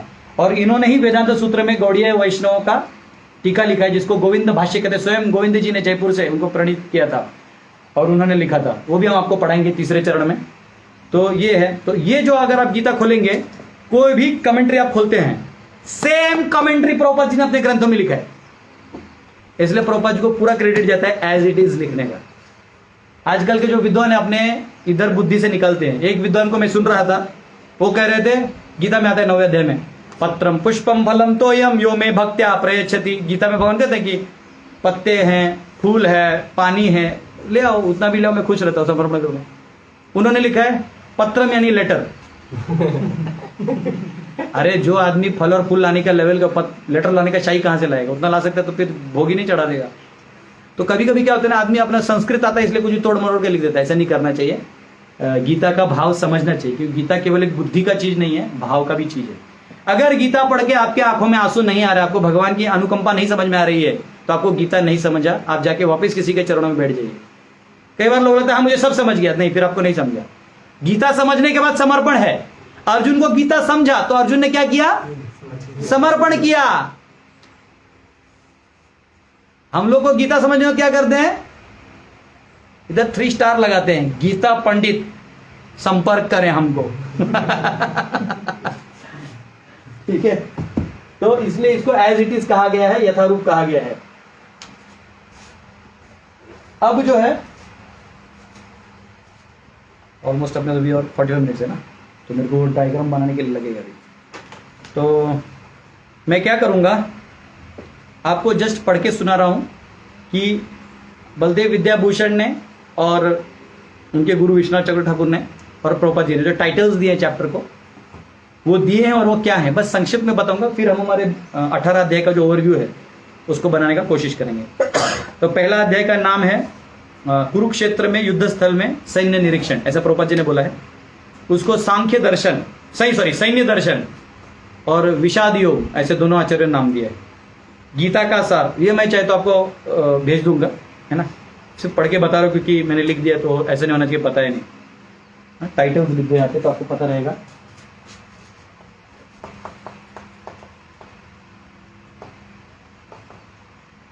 उन अध्याय को नाम ऐसे क्यों है ये आपको मालूम होना चाहिए। बस मैं आपको ये बाद में इसका वो बना के भेजा दूंगा, फोटो खींच के। ब्रॉडकास्ट में डाल देंगे। हाँ, गीता का सार, दूसरा अध्याय का नाम है गीता का सार, क्योंकि भगवान ने पूरा गीता का ज्ञान उसमें दे दिया था। और उसको बलदेव विद्याभूषण कहते हैं सांख्य योग, और विश्वनाथ चक्र ठाकुर उनके गुरु कहते हैं आत्मना विवेक योग। क्या आत्मा है, क्या अनात्मा है, उसको समझने का दिमाग। तीसरा अध्याय है कर्मयोग, और सबने उसको कर्मयोगी कहा है। चौथे अध्याय को दिव्य ज्ञान कहा गया है, और उसको इन्होंने ज्ञान विभाग योग और ज्ञान प्राप्ति उपाय योग ऐसे नाम दिए हैं। पांचवा है कर्मयोग, कृष्ण भावना भावित कर्म, और अन्यों ने कहा है कर्म संन्यास योग, ब्रह्म ज्ञान योग, उसमें वो है। छठे अध्याय को ध्यान योग, और किसी ने उसको अष्टांग योग भी कहा गया है। और सातवां है भगवत ज्ञान, और उसको विज्ञान योग या भगवत ज्ञान विज्ञान योग भी कहा गया है। आठवां का टाइटल है भगवत प्राप्ति, तो कई आचार्यों ने उसको नाम दिया है तारक ब्रह्म योग और योग मिश्र भक्ति योग। आप चिंता मत करें, नाम अलग नहीं है, वो एक ही है, वो उस लैंग्वेज में है और ये इस लैंग्वेज में है लेकिन आपको मालूम होना चाहिए। 9वां अध्याय परम गुह्य ज्ञान, क्योंकि एक्चुअली आप लोग नोट्स बना रहे हैं इसलिए मैं दे रहा हूँ, नहीं तो मैं स्किप करके आगे जा सकता हूँ, पर मैं नहीं चाहता कि कुछ आपका छूट जाए मेरे टाइम शेड्यूल की वजह से। परम गुह्य ज्ञान 9वां अध्याय, और उसको राजगुह्य योग अनन्य भक्ति योग भी कहा गया है। 12वां अध्याय जो है उसको 10वां अध्याय उसको श्री भगवान का ऐश्वर्य कहा गया है हमारे प्रभुपाद जी के गीता के वर्जन में, और अन्यों ने उसको विभूति योग कहा गया है। 11वां अध्याय विराट रूप है, और अन्यों ने उसको विश्वरूप दर्शन योग कहा गया है। 12वां अध्याय भक्ति योग सबने कहा है, बस विश्वनाथ ठाकुर उसको सुसाध्य भक्ति योग कहते हैं, मतलब आराम से आप कर सकते हो। 13वां अध्याय जो है वो है पुरुष प्रकृति तथा चेतना, और बाकियों ने कहा है प्रकृति पुरुष विभाग योग, इन्होंने कहा है प्रकृति पुरुष विवेक योग। मतलब जैसे बलदेव विद्याभूषण विभाग कर देते हैं, डिवीजन, और जो हमारे विश्वनाथ चक्र ठाकुर है वो विवेक, थोड़े इमोशनल पॉइंट ऑफ व्यू से समझने का प्रयास करते हैं, समझाने का प्रयास करते हैं। 14 अध्याय है प्रकृति के 3 गुण, और उसी को इन्होंने कहा है गुणत्रय विभाग योग। 15वां अध्याय है पुरुषोत्तम योग, और बाकी सबने इसको पुरुषोत्तम योग ही कहा है। 16वां अध्याय है दैवी तथा आसुरी स्वभाव, और उसको दैव असुर संपद योग कहा गया है। 17वां है श्रद्धा के विभाग, और उसको कहा गया है श्रद्धा त्रय विभाग योग, और इन्होंने कहा है सात्विक श्रद्धा योग। 18वां है उपसंहार संन्यास की सिद्धि, और बाकियों ने कहा है मोक्ष योग और प्रपत्ति योग। तो ऐसे आपको वो मिलेगा डिवीजन। अब हरे कृष्णा, अब जो है एक पार्ट हमारा खत्म हो गया, अब पार्ट 2 में हम जाएंगे। अभी जो हम जाएंगे, रुमाल है चलो,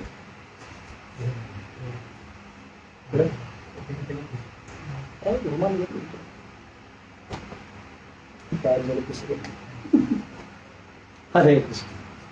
तो अब जो है हम पूरे 18 अध्याय को ऐसे पढ़ेंगे, एक डायग्राम में, केवल एक डायग्राम में सब समझ में आ जाएगा आपको, और आपको आश्चर्य होगा कि पूरा गीता पढ़ने की जरूरत नहीं। इसलिए अभी आप अपने सामने गीता रखिए, और मैं जैसे जैसे खोल के बताऊंगा वैसे आपको पूरा 18 अध्याय अभी का अभी खत्म हो जाएगा। एक्चुअली इसके बाद आप क्लास नहीं भी अटेंड करेंगे तो भी आप पढ़ सकते हैं, लेकिन पढ़िए, क्योंकि और भी अंदर में बहुत कुछ हम बताएंगे। ठीक है, मैं इसको पोज देता हूँ, मैं जस्ट चेक करूंगा कौन सा बोर्ड अच्छा दिखता है, तो एक में बना पड़ेगा, नहीं तो दोनों मिला के बना सकते हैं। इधर वाला ठीक है। हरे कृष्ण।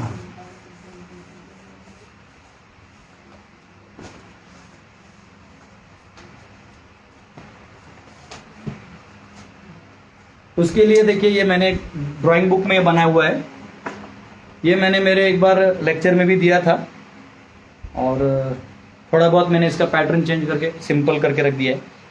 तो ये अगर आपको समझ गया 5 चीजें, उसके बाद आपको फिर कुछ भी समझने का जरूरत नहीं है। मतलब इसके बाद आप सारे उपनिषद पढ़ सकते हो, सारे वेदांत सूत्र पढ़ सकते हो, सारे सूत्रों को पढ़ सकते हो, सारे आप जितने स्क्रिप्चर्स हैं उसको इजीली पढ़ सकते हो, क्योंकि ये स्क्रिप्चर इसी 5 लैंग्वेज में बात करते हैं। जनरल लोग पढ़ते हैं यहाँ ये लिखा था वहाँ लिखा था, समझ में नहीं आता है, लेकिन ये पढ़ने के बाद आपको कभी प्रॉब्लम नहीं आएगा। ये मेरे ऑडियंस ने एक बार पहले भी सुन लिया है, आप लोगों ने भी बहुत लोगों ने पहले सुन लिया है, लेकिन आज मैं फिर भी पढ़ाऊंगा, क्योंकि ये बहुत जरूरी है। ये पढ़ने के बाद ही आपको गीता समझ में आएगा। इसमें कलर चौक दिखता है नहीं तो हाँ छोड़ दो, अभी ये लिखता हूँ फिर कुछ डायग्राम मान। तो अब गीता जो है ये 5 सब्जेक्ट्स में डिवाइडेड है। कौन से 5 सब्जेक्ट? मैं दोनों कोड यूज करता हूँ, ठीक है ना, अच्छा रहेगा। दिखता है पर दिखता है नहीं, ये यूज करो, ये ठीक रहेगा ना, ये यूज करते हैं। एक्चुअली मैं दोनों कोड यूज करूंगा ताकि अपने को काम आए, ठीक है। हाँ, ईश्वर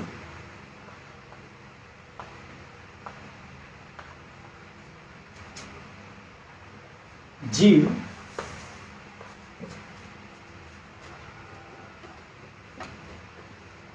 प्रकृति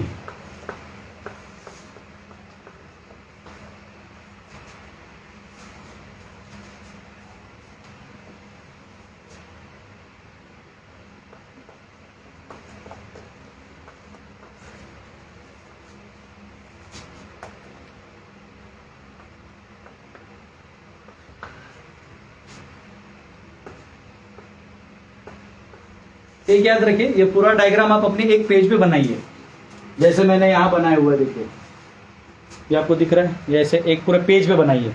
मैं पूरा बोर्ड इसलिए यूज कर रहा हूं क्योंकि मुझे थोड़ा कम भी गिर सकता है। अच्छा, जो श्लोक में बोलूंगा वो खोल के रखना, ठीक है, पर तुम लोग बोल देना। हाँ, तो अब ये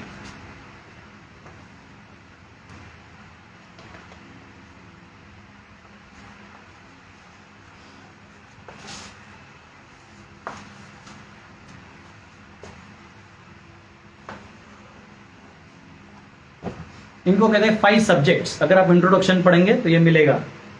इंग्लिश में इसको कहते हैं, ईश्वर को ईश्वरी कहेंगे, ईश्वर। प्रकृति को मटेरियल नेचर भी कहते हैं, कर्म को कर्म ही कहते हैं, काल को टाइम कहते हैं, टाइम फैक्टर या काल इंग्लिश में टाइम लिखते हैं, और जीव को कहा जाता है लिविंग एंटिटीज। जो लोग इंग्लिश में पढ़ रहे हैं उनके लिए, for those who are studying in English, just you have to understand Ishwar means the supreme personality of Godhead, so it comes as Ishwar. Jiva means the living entity, Prakriti means the material nature, karma means the actions and reactions, and Kala means the factor of time, the invincible time. तो ये 5 चीजें हैं। अब क्या है, इस पूरी दुनिया में जितना भी चीज आप देख रहे हैं, बोल रहे हैं, कर रहे हैं, समझ रहे हैं, नहीं समझ रहे हैं, सब इन 5 के अंदर है। इसके 5 के बाहर कुछ नहीं है। इन 5 को जो समझ गया वो इस संसार को समझ गया, वो उस संसार को भी समझ गया, वो गीता समझ गया, वो पुराण समझ गया, वो इतिहास समझ गया, वो सारे सूत्र समझ गया। इसलिए इस लेक्चर को ज्यादा सीरियसली सुनिए, और ये समझने के बाद मैं सच में कह रहा हूं, आपको कोई डाउट नहीं है, आप खुद गीता वो सब खोल के पढ़ सकते हैं। देखिए, ईश्वर कौन है? जो सुप्रीम कंट्रोलर है। ईश्वर किसको कहा जाता है? ईश्वर यानी कंट्रोल। तो हम और आप भी ईश्वर हैं, लेकिन हम और आप कैसे? छोटे ईश्वर हैं, यानी छोटे कंट्रोलर है। मेरा कंट्रोल इस हाथ पे है, इस बोर्ड पे है, ज्यादा इस रूम में है, इस कैमरा पे है, 2-3 चीजों पे। मैं पूरा धरती तो उठा नहीं सकता, मैं पहाड़ नहीं उठा सकता, साउथ इंडियन हीरो की तरह मैं ट्रेन भी नहीं रोक सकता, है ना? ये सब मुश्किल है। हाँ? या यहाँ से ऐसा हार्ट फेंक दिया, वो सीधा जाके ऑपरेशन में जाके धड़ धड़ धड़ धड़ चालू हो जाए, ऐसा भी नहीं हो सकता मेरे से। तो हम सब क्या है? कंट्रोलर हैं, लेकिन छोटे कंट्रोलर हैं। तो ये ईश्वर कौन है? जो सुप्रीम कंट्रोलर है।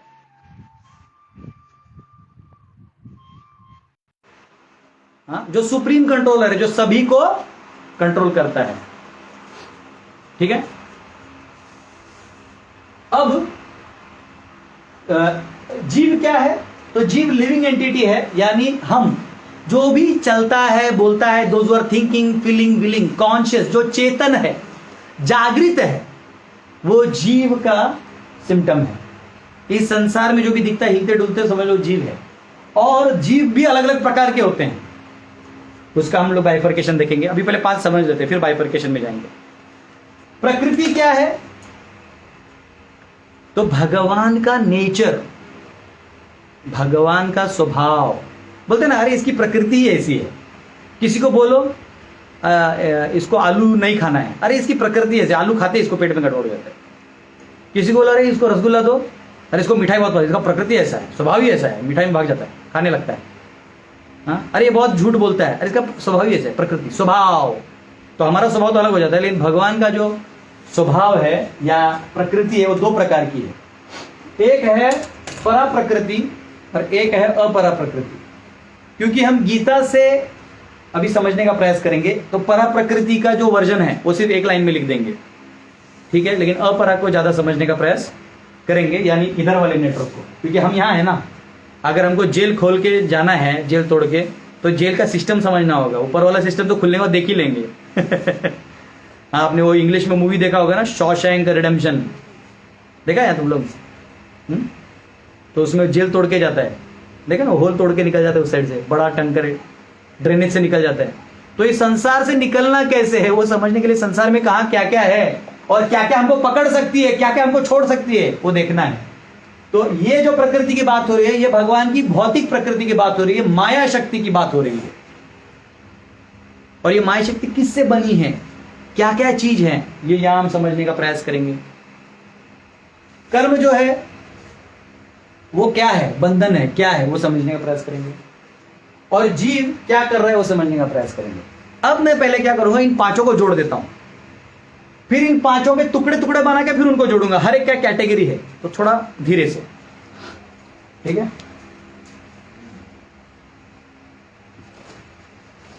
और चलो तो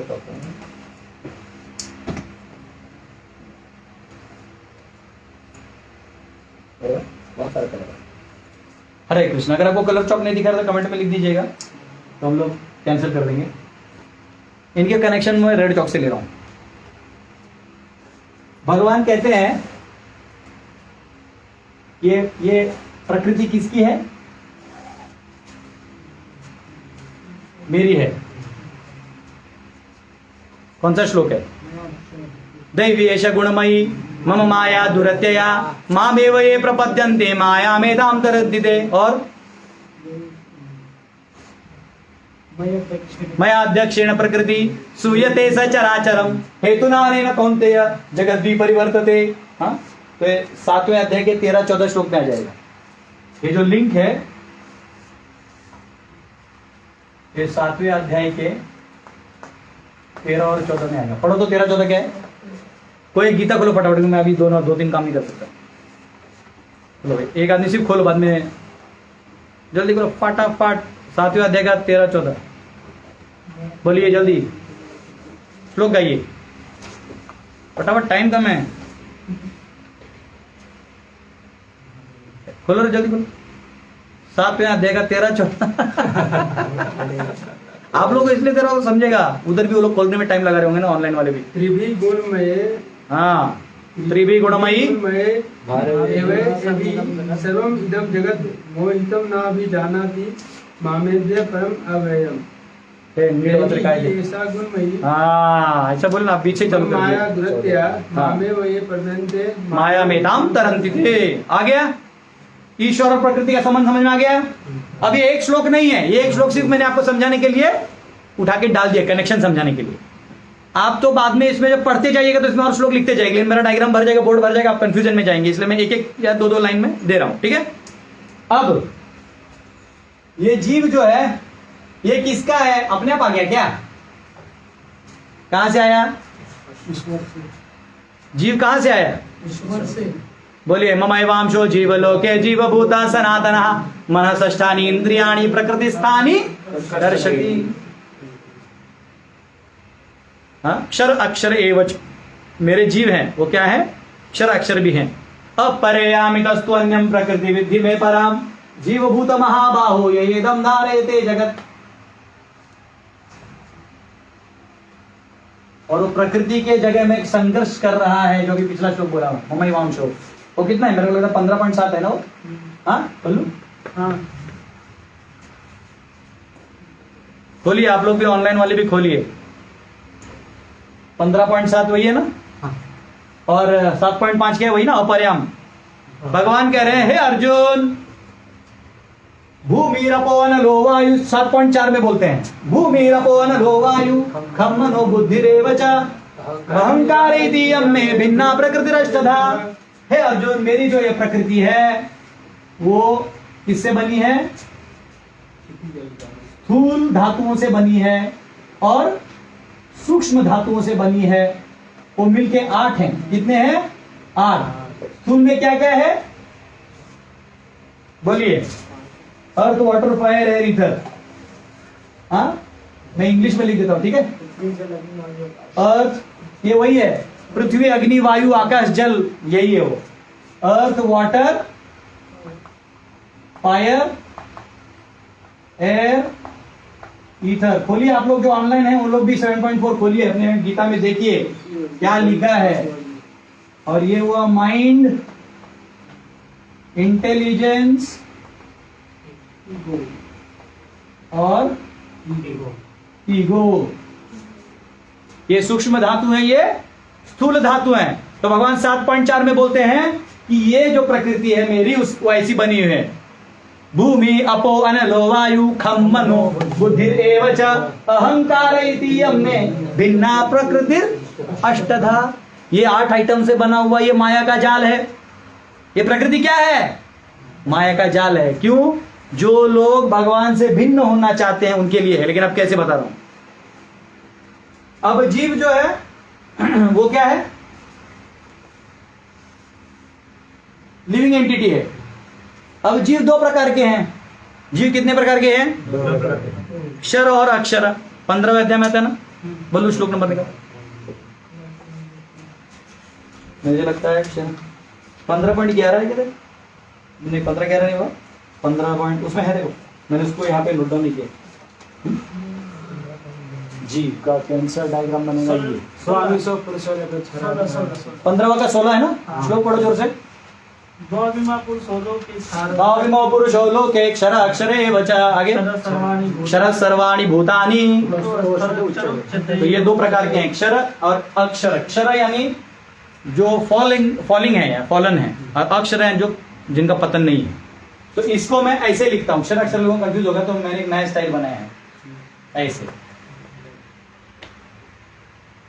एक है बद्ध। क्या है? बद्ध जीव और मुक्त जीव। अभी याद रखिए, मुक्त जो है वो 2 प्रकार के हैं। एक जो ऑलरेडी भगवान के धाम में रहते हैं वो मुक्त हैं। जो भगवान का धाम है उसका पूरा वर्णन आपको यहां मिलेगा। भगवान का धाम का वर्णन कौन से इसमें मिलेगा? भगवान का धाम कौन से श्लोक में? देखो, हाँ, 15वां अध्याय 6वां श्लोक खोलो। 15.6 खोलो। भासेते सूर्यो न शशांको न पावकः यद्गत्वा न निवर्तन्ते तद्धाम परमं मम। 8:21 खोलो। आप सब भी खोलिए, ऑनलाइन में भी सब लोग खोलिए। आपको पता चलेगा कैसे गीता संपूर्ण आपको यहीं पता चल जाएगा। अभी उसके बाद कुछ बचेगा नहीं। आपके पास टेक्स्ट बुक नहीं होगा? ये लीजिए, इसमें मिलेगा।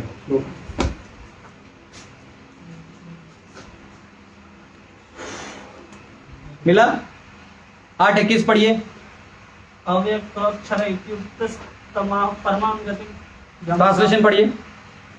जिसे वेदांती अप्रकट तथा अविनाशी बताते हैं, जो परम गंतव्य है, जिसे प्राप्त कर लेने पर कोई वापस नहीं आता, वही मेरा परम धाम। वही मेरा परम धाम है। समझा?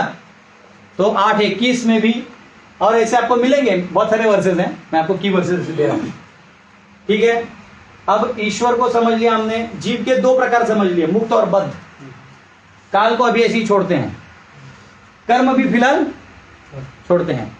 ईश्वर को अभी कंप्लीट समझते हैं, ठीक है। ईश्वर के बारे में गीता में क्या क्या दिया हुआ है। अब ईश्वर के जो,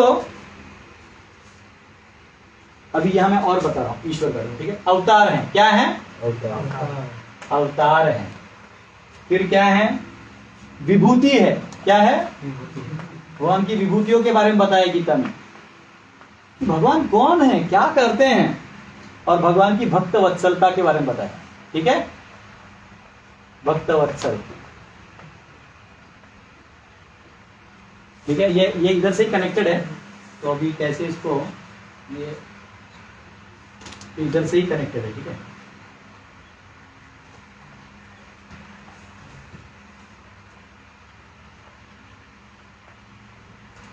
अलग नहीं है।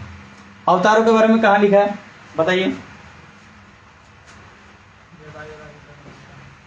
4.5 से 9 बोलिए।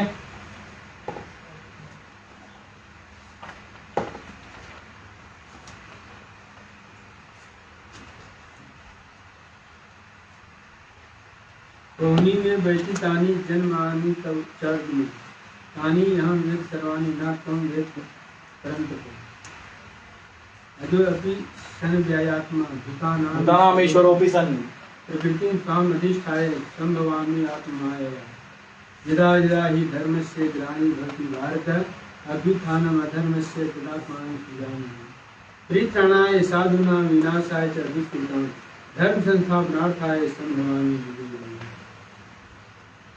ठीक है।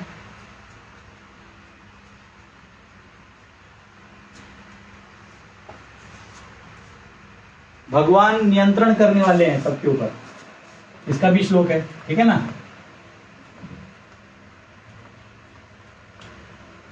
भगवान नियंत्रण करने वाले हैं सबके। देखो अवतार का श्लोक मिला, विभूति देखिए 7वें अध्याय का 8 श्लोक से 12 श्लोक है। 7वें अध्याय का 8 श्लोक से 12 श्लोक विभूति, और 10वें अध्याय का 19 श्लोक से 42 श्लोक भगवान कहां कहां है, किस किस रूप में इधर मैनिफेस्ट होते हैं, सब दिया हुआ है। और लोग पूछ रहे where is God, I don't know, then read this. यहां है सब, यहां मिलेगा। कहां छुप गया तुम्हारा भगवान, यहां कोरोना हो रहा है, वही कोरोना भेजा है। टाइम आ गया सफाई का।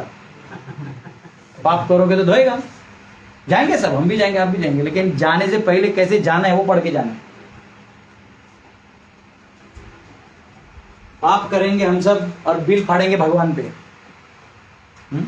गो हत्या हो रही है, हमने चुप बैठे। हाँ, मर्डर क्राइम हो रहे हैं, चुप बैठे। करप्शन हो रहा है, चुप बैठे। गीता भागवत कोई नहीं पढ़ रहा है, चुप बैठे। जब कोरोना गया तो क्यों चिल्ला रहे थे? नहीं चिल्लाना चाहिए ना, तभी चुप बैठो। नहीं भी बैठोगे तो सरकार चुप बैठा ही देती है। ठीक है। भक्त वत्सल के जो श्लोक हैं, कहाँ कहाँ भगवान ने भक्त वत्सलता दिखाई है, वो यहाँ पे मैंने आपको 10वें अध्याय के 9 से 11 श्लोक में बताया है, 9वें अध्याय के 29वें श्लोक में बताया है, 12वें अध्याय के 13 से 20 में बताया है। देखिए भगवान को समझिए।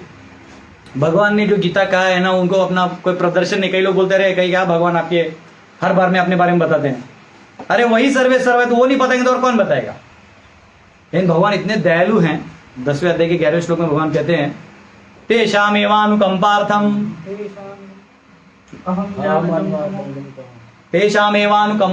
बोलिए, अहम अज्ञानजं तमः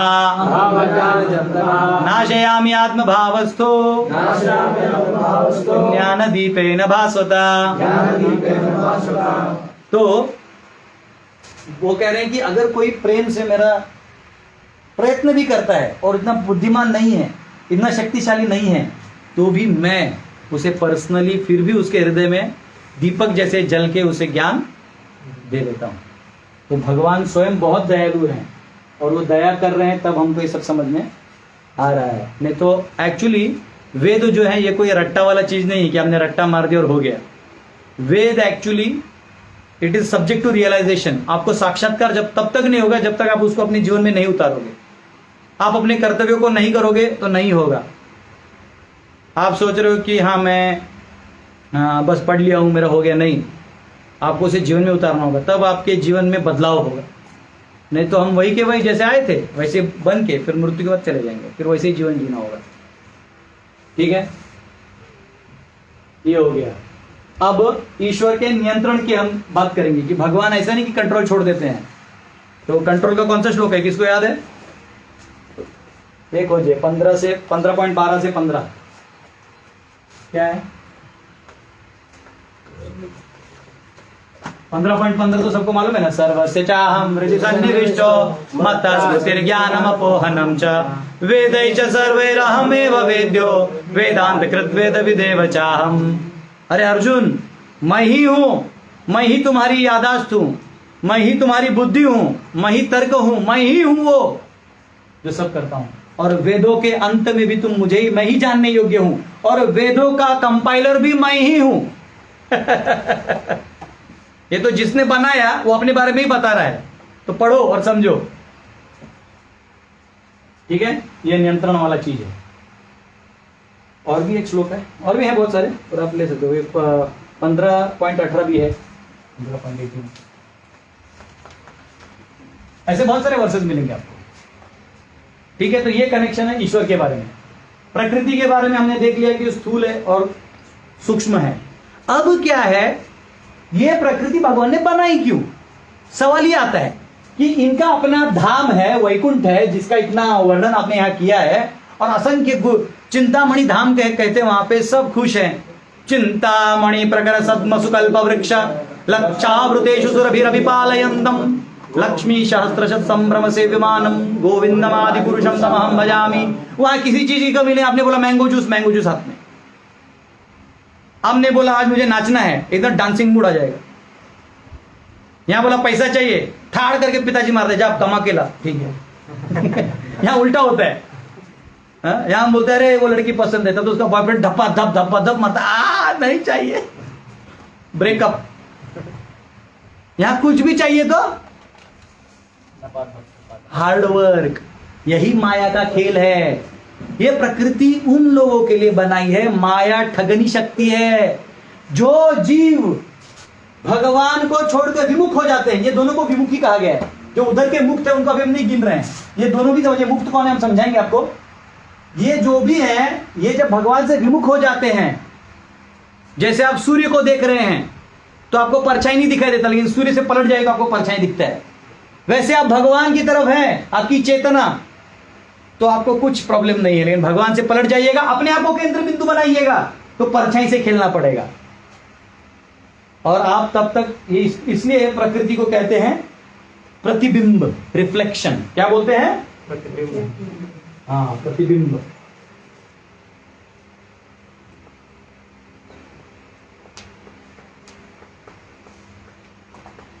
इसको इंग्लिश में रिफ्लेक्शन भी आप लिख सकते हैं, दोस्तों, राइटिंग इंग्लिश। प्रतिबिंब कौन से श्लोक में आता है? बोलो मेरे पीछे। ऊर्ध्वम मूलम अधः शाखम अश्वत्थम प्राहुरव्ययम छंदांसि यस्य पर्णानि यस्तम वेद स वेदवित्। जब हम 15वां अध्याय सीखेंगे तो आपको पता चलेगा। इस संसार को उल्टा पेड़ कहा गया है। क्या कहा गया है? उल्टा पेड़। आप बोले उल्टा पेड़ कैसे हो सकता है? उल्टा पेड़ होता है छाया। जब पेड़ की परछाई पानी में गिरती है तब कैसे दिखता है? तो 15वां अध्याय के पहले श्लोक में ही भगवान कहते हैं ये संसार कैसा है? यहां हर कुछ रिफ्लेक्टेड है, ओरिजिनल में नहीं है।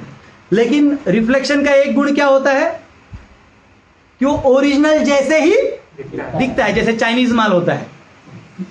अभी चाइनीज लोग रॉकेट लॉन्च किए, वो कहीं जाके पानी में गिर गया, तो इंडिया वाले को भी डरते हैं। इनको पहले मालूम है कि ये चाइनीज रॉकेट है, ज्यादा थोड़ा फुस मारता फिर गिर जाता है।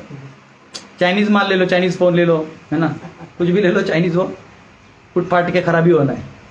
तो वैसे ओरिजिनल एक है और डुप्लीकेट एक, चाइनीज में डुप्लीकेट एक है, वो तो समझाने के लिए है। तो ऐसा नहीं, अभी चाइना में भी बहुत सारे भक्त बन रहे हैं, बेचारे बोलेंगे प्रभु हमारे बारे में बोल रहे हैं। ऐसा नहीं, हम उनके प्रोडक्शन के बारे में बोल रहे हैं। तो इसको कहते हैं प्रतिबिंब। जैसे आपको इधर एक डायग्राम बना तो समझ आएगा। जैसे ये पेड़ है और ये उसकी परछाई है। तो हम क्या कर रहे हैं, हम, एक आदमी क्या कर रहा था, एक आदमी था वो तालाब के पास बैठा था, उसको चमकते हुए दिख रहा था, तो उसके अंदर झांक मार रहा था तो सोना निकल नहीं रहा था, उसको लगा सोना है। बाद में उसका परेशान हो गया, नहीं मिल रहा है सोना। तो एक साधु बोले भाई क्यों परेशान हो? तो बोलते देखिए ना, मैं तब से यहाँ देखिए चमक रहा है, मैं लाने जाता हूँ तब तक गायब हो जाता है। अरे मूर्ख, बोले सोना वहां नहीं, पेड़ पे टंगा हुआ उसकी परछाई है।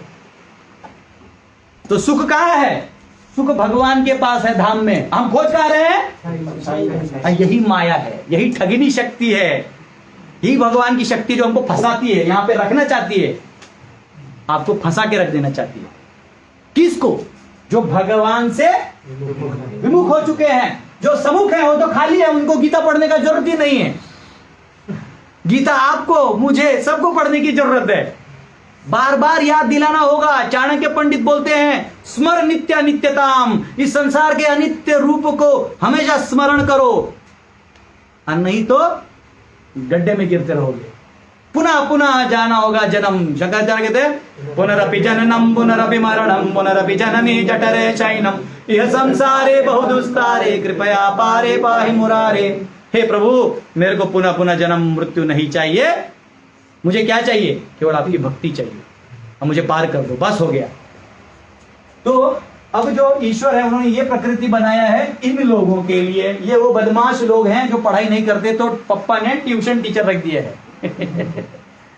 वो बोलते बेटा फीस तो मैं लेती हूं, अब मार तो तू खाएगा। तो प्रकृति क्या करती है, वो इन 3 गुणों के माध्यम से अलग अलग रूप बनाती है। जैसे आपका ये शरीर है, वो किससे बना हुआ है? ये 8 चीजों से बना हुआ है। इसका हम स्टडी करेंगे जब वो अध्याय में जाएंगे। इन 8 से बना हुआ है। आप हमारा मृत्यु हो जाता है, शरीर को जला दिया जाता है, क्या निकलता है? इतने बड़ी शरीर का इतना खाक। इसका मतलब इतना ही मट्टी था, बचा हुआ क्या था? अग्नि था, वायु था, जल था, सब निकल गया। इसको और भी जलाओगे तो और कम हो जाएगा। तो धातु कहां से कैसे आते हैं हम भागवत में भी पढ़ेंगे बाद में, लेकिन अभी समझिए कि इनसे बना हुआ है।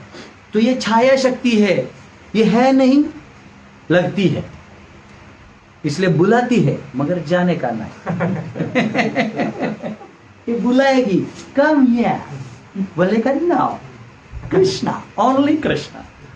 ठीक है, ये प्रकृति का खेल है। क्या करती है? ये सुंदर सुंदर रूप धार के बुलाएगी, आप इसके पीछे जाइएगा। अब देखिए हमारा डब्लू भी फंसा हुआ है उसमें। ये बुलाती है। पैसा टर करके, हमारे शिक्षा गुरु बोलते थे कि अरे पैसा ऐसा चीज है मुर्दा भी मुंह खोल देता है। कनक कामिनी, पैसा, सौंदर्य। चैतन्य महाप्रभु कहते न धनम न जनम न सुंदरिम, न धन चाहिए न जन चाहिए। 4 फॉलोअर मिल गए तो सब लोग हाथ दिखा करते हैं, अरे हाँ हाँ हाँ भैया। फिर समय आता है, मर जाता है। एक्टर लोगों का एक टाइम चलता है जब उनको ऑलमोस्ट लोग भगवान मानते हैं, पहले कुत्ता भी नहीं पूछता है। एक्चुअली वो उस डिप्रेशन से मरते हैं। पैसा तो बहुत रहता है। हाँ, बड़े बड़े आईएएस ऑफिसर होते हैं, एकदम दादागिरी करते हैं, वो बंद करो, ये करो, और रिटायर होने के बाद लोग ये रिटायर्ड ऑफिसर है, भगावत। कोई नहीं पूछता है। तो इस संसार में माया क्या करती है? पूरा हवा बनाती है, अब फट करके फोड़ देगी। अब समझे? वो आपका इतना हवा कर देगी, आपको लगेगा हम ही हैं। शादी में दूल्हा को देखे हैं घोड़े पर आज सब लोग ढोल बजा रहे, टांग टकर टांग टकर टांग टकर टांग टांग टांग टांग टांग, जोर जोर से बजाते। मालूम है क्यों?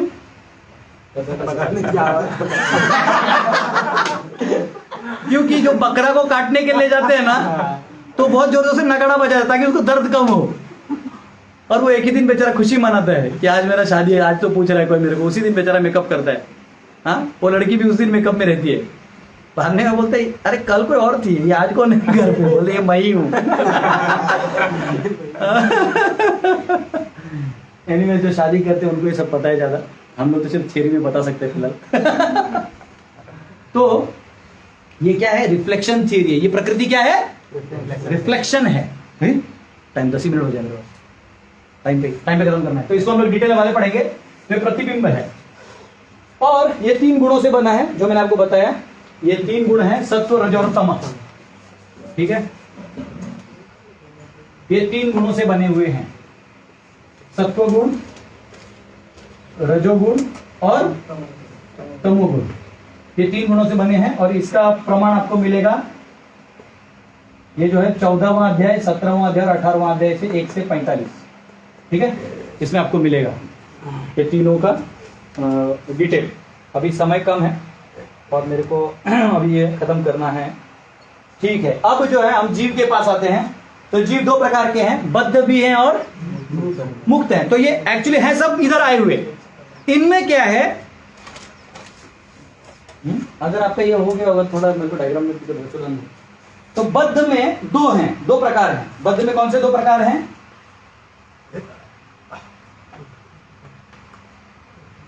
दैव और असुर। क्या है? दैव मत लिखो, सुर लिखो।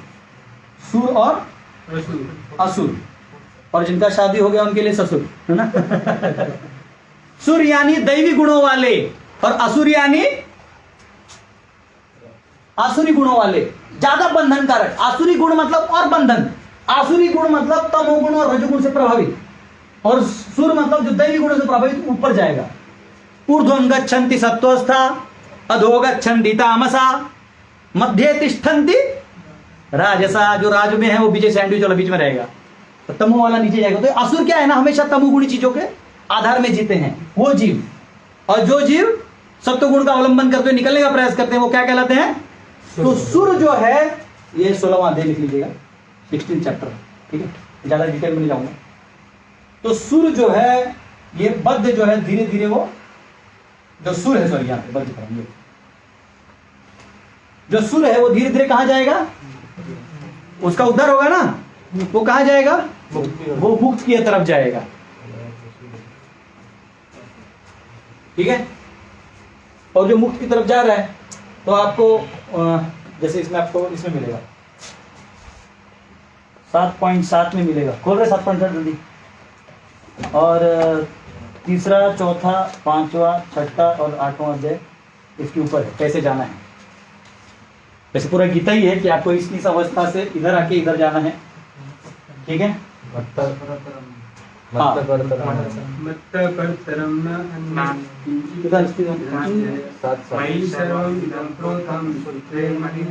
नहीं वो 7-7 नहीं है, तो कुछ और गलती से लिख दिया मैंने। 7-7 तो यहाँ है, मई सर्वम इदं प्रोक्तम। 7-7 जो है ऊपर है, ईश्वर के बारे में, ये जो है ईश्वर के बारे में 7.7 है, ये 7.7 नहीं, सॉरी ये कोई और चैप्टर का होगा, मेरे उसमें लिखने में गलती हो गई, ठीक है, कोई दिक्कत नहीं। 7:15 नहीं, ये 7:14 तो मेरे 7:14 7-14 है, देवी ऐसा गुण नहीं नहीं नहीं नहीं, ठीक है, मैं देख लूँगा, वो दूसरे डायरी में लिखा हुआ है मेरे पास, एक मिनट मैं वेरीफाई कर लूँ।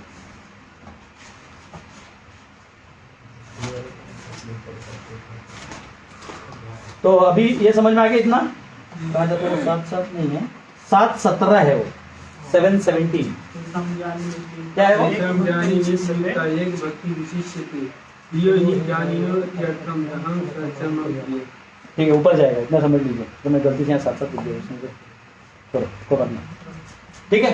तो अब जो है, अब ऐसा मुक्त जो है जीव, वो क्या करता है, वो धीरे धीरे इस प्रभाव से, देहात्म बुद्धि से हट जाता है, प्रतिबिंब शक्ति के बजाय ओरिजिनल शक्ति के पास जाने का प्लान करता है, और रजोगुण तमोगुण सत्व से शुद्ध सत्व की तरफ जाते हुए वो मुक्ति को प्राप्त करता है, यानी वो मुक्त हो जाता है। और यहां से हम उसको लेके जाते हैं यहाँ पे।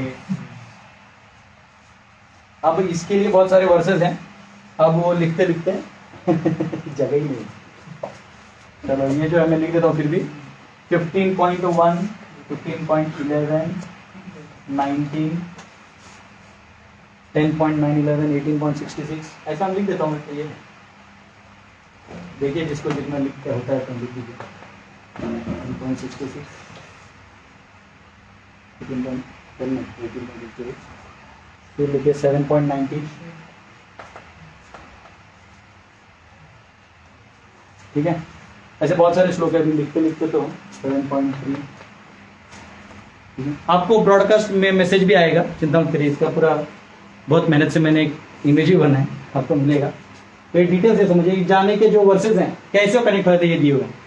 अब थोड़ा इसमें जीव का जो श्लोक है वो यहाँ लिख लीजिए। ये जीव का पूरा वर्णन 2.13 से 30 तक आता है, दूसरे अध्याय के उसमें आता है। 7.5 में आएगा, जो ऑलरेडी मैंने शायद लिखा था। और ये जो है दंडा 15.16 शराक्षर है बच्चा वाला। अब भगवान कहते हैं कालोस्मी भरतर्षभा, ये काल जो है भगवान के अंदर आता है डायरेक्ट। तो 8.1620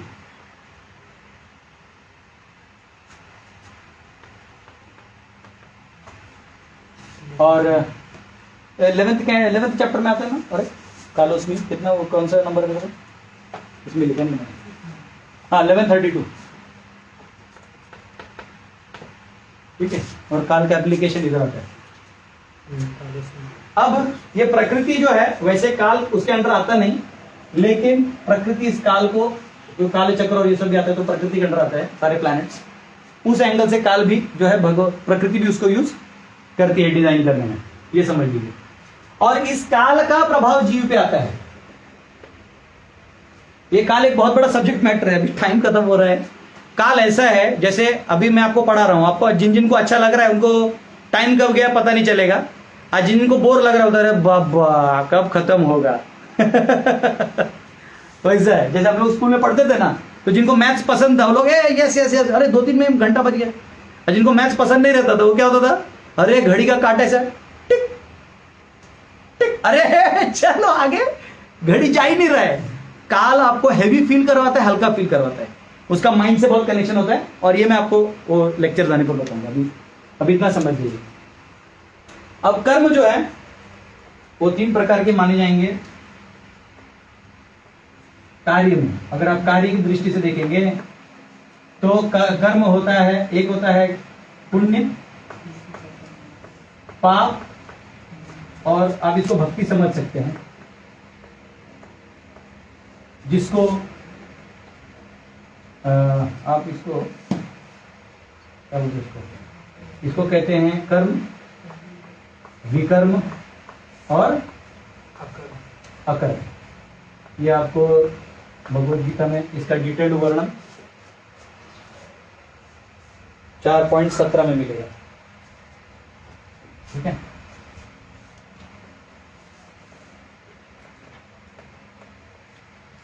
ये आपको 4.17 में डिटेल मिलेगा। और फल स्वरूप में, अब ये बहुत बड़ा हो जाएगा, मतलब जगह ही नहीं है। फल स्वरूप में ये बनेगा कर्मकांड, कर्मयोग, कर्मयोग सकाम कर्म, सकाम, निष्काम, ज्ञान, ध्यान। तो ये आपको दूसरे अध्याय से लेके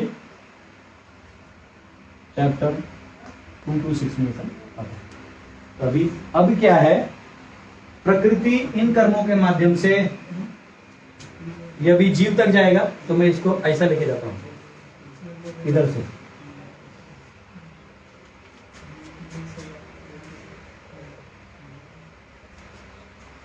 प्रकृति क्रियमाणानि गुणै कर्माणि सर्वशः अहंकार मूढ़ात्मा कर्ताहमिति मन्यते। प्रकृति सब करती है और लास्ट में वो जीव के ऊपर 1546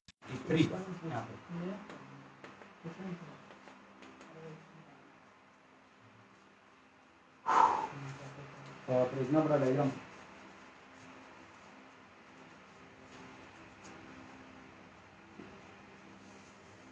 इतना भी बहुत हो गया।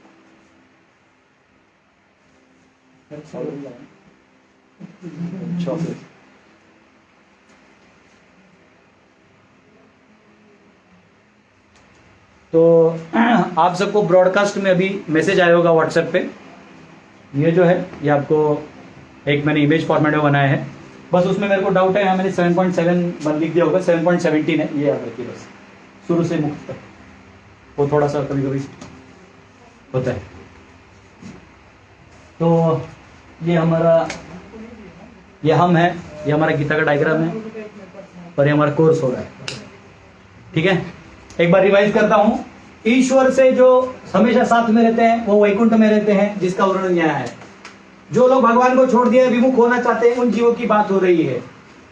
और जो भगवान है उन लोगों को इंडिपेंडेंट रखने के लिए प्रकृति बना के रख दी है, जो भौतिक प्रकृति है, और दूसरी प्रकृति आध्यात्मिक वहां पे है, वो अलग। और वो है अंतरंगा शक्ति, ये है बहिरंगा शक्ति। डिटेल्स हम और बाद में पढ़ेंगे। इस बहिरंगा शक्ति बनी हुई है स्थूल और सूक्ष्म से, इन धातुओं से। ये रूप बदलते रहती है और इसका एक ही काम है, ये जीव को उल्लू बनाते रहना। हाँ, आओ रहो, आप बुलाती है फिर मारती है, आओ रहो बुलाती है फिर मारती है। ये माया शक्ति का स्वभाव क्या है, ये बहुत ऐसा दिखाएगी कि मेरे पास सब कुछ है, आओ आओ। आने के बाद देखता कुछ नहीं, खाली है। हमको लगता है कि पैसा बहुत कमाएंगे फिर मैं बहुत खुश हो जाऊंगा। आज जिसके पास पैसा है वो लाखों करोड़ों डाल रहे तो 2 बूंद का ऑक्सीजन नहीं मिल रहा है, यह हाल है। तो ये सिर्फ दिखाती है कुछ नहीं। ठीक है, ये जिसको समझ गया वो शाना निकलेगा, नहीं तो रहेगा यहाँ पे। और हाँ, अब क्या है, ये प्रकृति कर्म को इस्तेमाल करती। कर्म एक फैक्टर है जो हम और डिटेल चैप्टर्स में पढ़ेंगे। और सॉरी, ये प्रकृति जो है 3 गुणों से बनी है, सत्वगुण रजोगुण तमोगुण, प्रतिबिंब को प्रतीक करती है। कर्म जो है वो कार्य के रूप में ऐसा है, पुण्य करोगे या पाप करोगे या भक्ति करोगे, पुण्य को कर्म कहते हैं। कर्म के बहुत सारे मीनिंग है। कर्म का मतलब है पुण्य, कर्म का मतलब है एक्शन, कर्म का मतलब है फल, कर्म का मतलब होता है कर्मयोग। कर्म का बहुत सारे ऐसे वर्ड्स का अलग अलग कनोटेशन है, तो हम गीता पढ़ते पढ़ते देखेंगे। यहाँ पुण्य को भी कर्म कहा गया, पाप को भी कर्म, भक्ति अकर्म। और कर्म से जो है ये रिलेटेड चीजें हैं। जीव का जहाँ पे संबंध आता है, कर्मकांड है, सकाम कर्मयोग, निष्काम कर्मयोग, ज्ञान योग, ध्यान योग, ये सारे पहले 6 अध्याय के पार्ट है। और वो जीव के ऊपर प्रभाव जाता है। काल जो है वो काल और कर्म का ऐसे चक्कर होता है, पॉइंट होता है और डिफाइंड होता है। वो बोलते हैं ना क्या फिक्स है क्या प्रभु जी, वो ऐसा रहता है। वो हम हमारे चैप्टर्स में और पढ़ेंगे डिटेल में। काल और कर्म मिल के प्रकृति के माध्यम से जीव को हेलुसिनेशन में रखते हैं। जैसे कई लोग रेव पार्टीज में जाते हैं, तो रेव पार्टी में सिर्फ खड़े हो जाओ, लाइटिंग और ढुकचुक ढुकचुक इतना बचता है, आपको लगता है आप नाच रहे हो। तो आप नहीं भी नाचना चाहते हो फिर भी आप नाचते हो, यस बजाओ। तो ये माया नचा रही है, पूरा नचा रही है हम सबको। उसमें जीव जो है 2 प्रकार के हैं, जो मुक्ति की तरफ यानी भगवान में जो अपनी चेतना लगाते हैं वो मुक्ति की तरफ जाते हैं, मुक्त कहलाते हैं, जीवन मुक्त से उच्चते। और जो इस प्रकृति में ही खेलना चाहते हैं वो बद्ध रहते हैं। उनमें भी 2 प्रकार हैं, जो सत्वगुण का अवलंबन करते हैं सुर कहलाते हैं, जो तमोगुण का करते हैं वो असुर कहलाते हैं।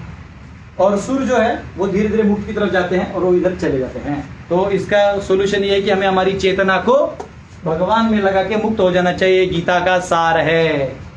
तो आप सबके बहुत सारे क्वेश्चंस होंगे जो अभी मैंने पढ़े नहीं है, मैं आपके ओपिनियंस पढ़ूंगा।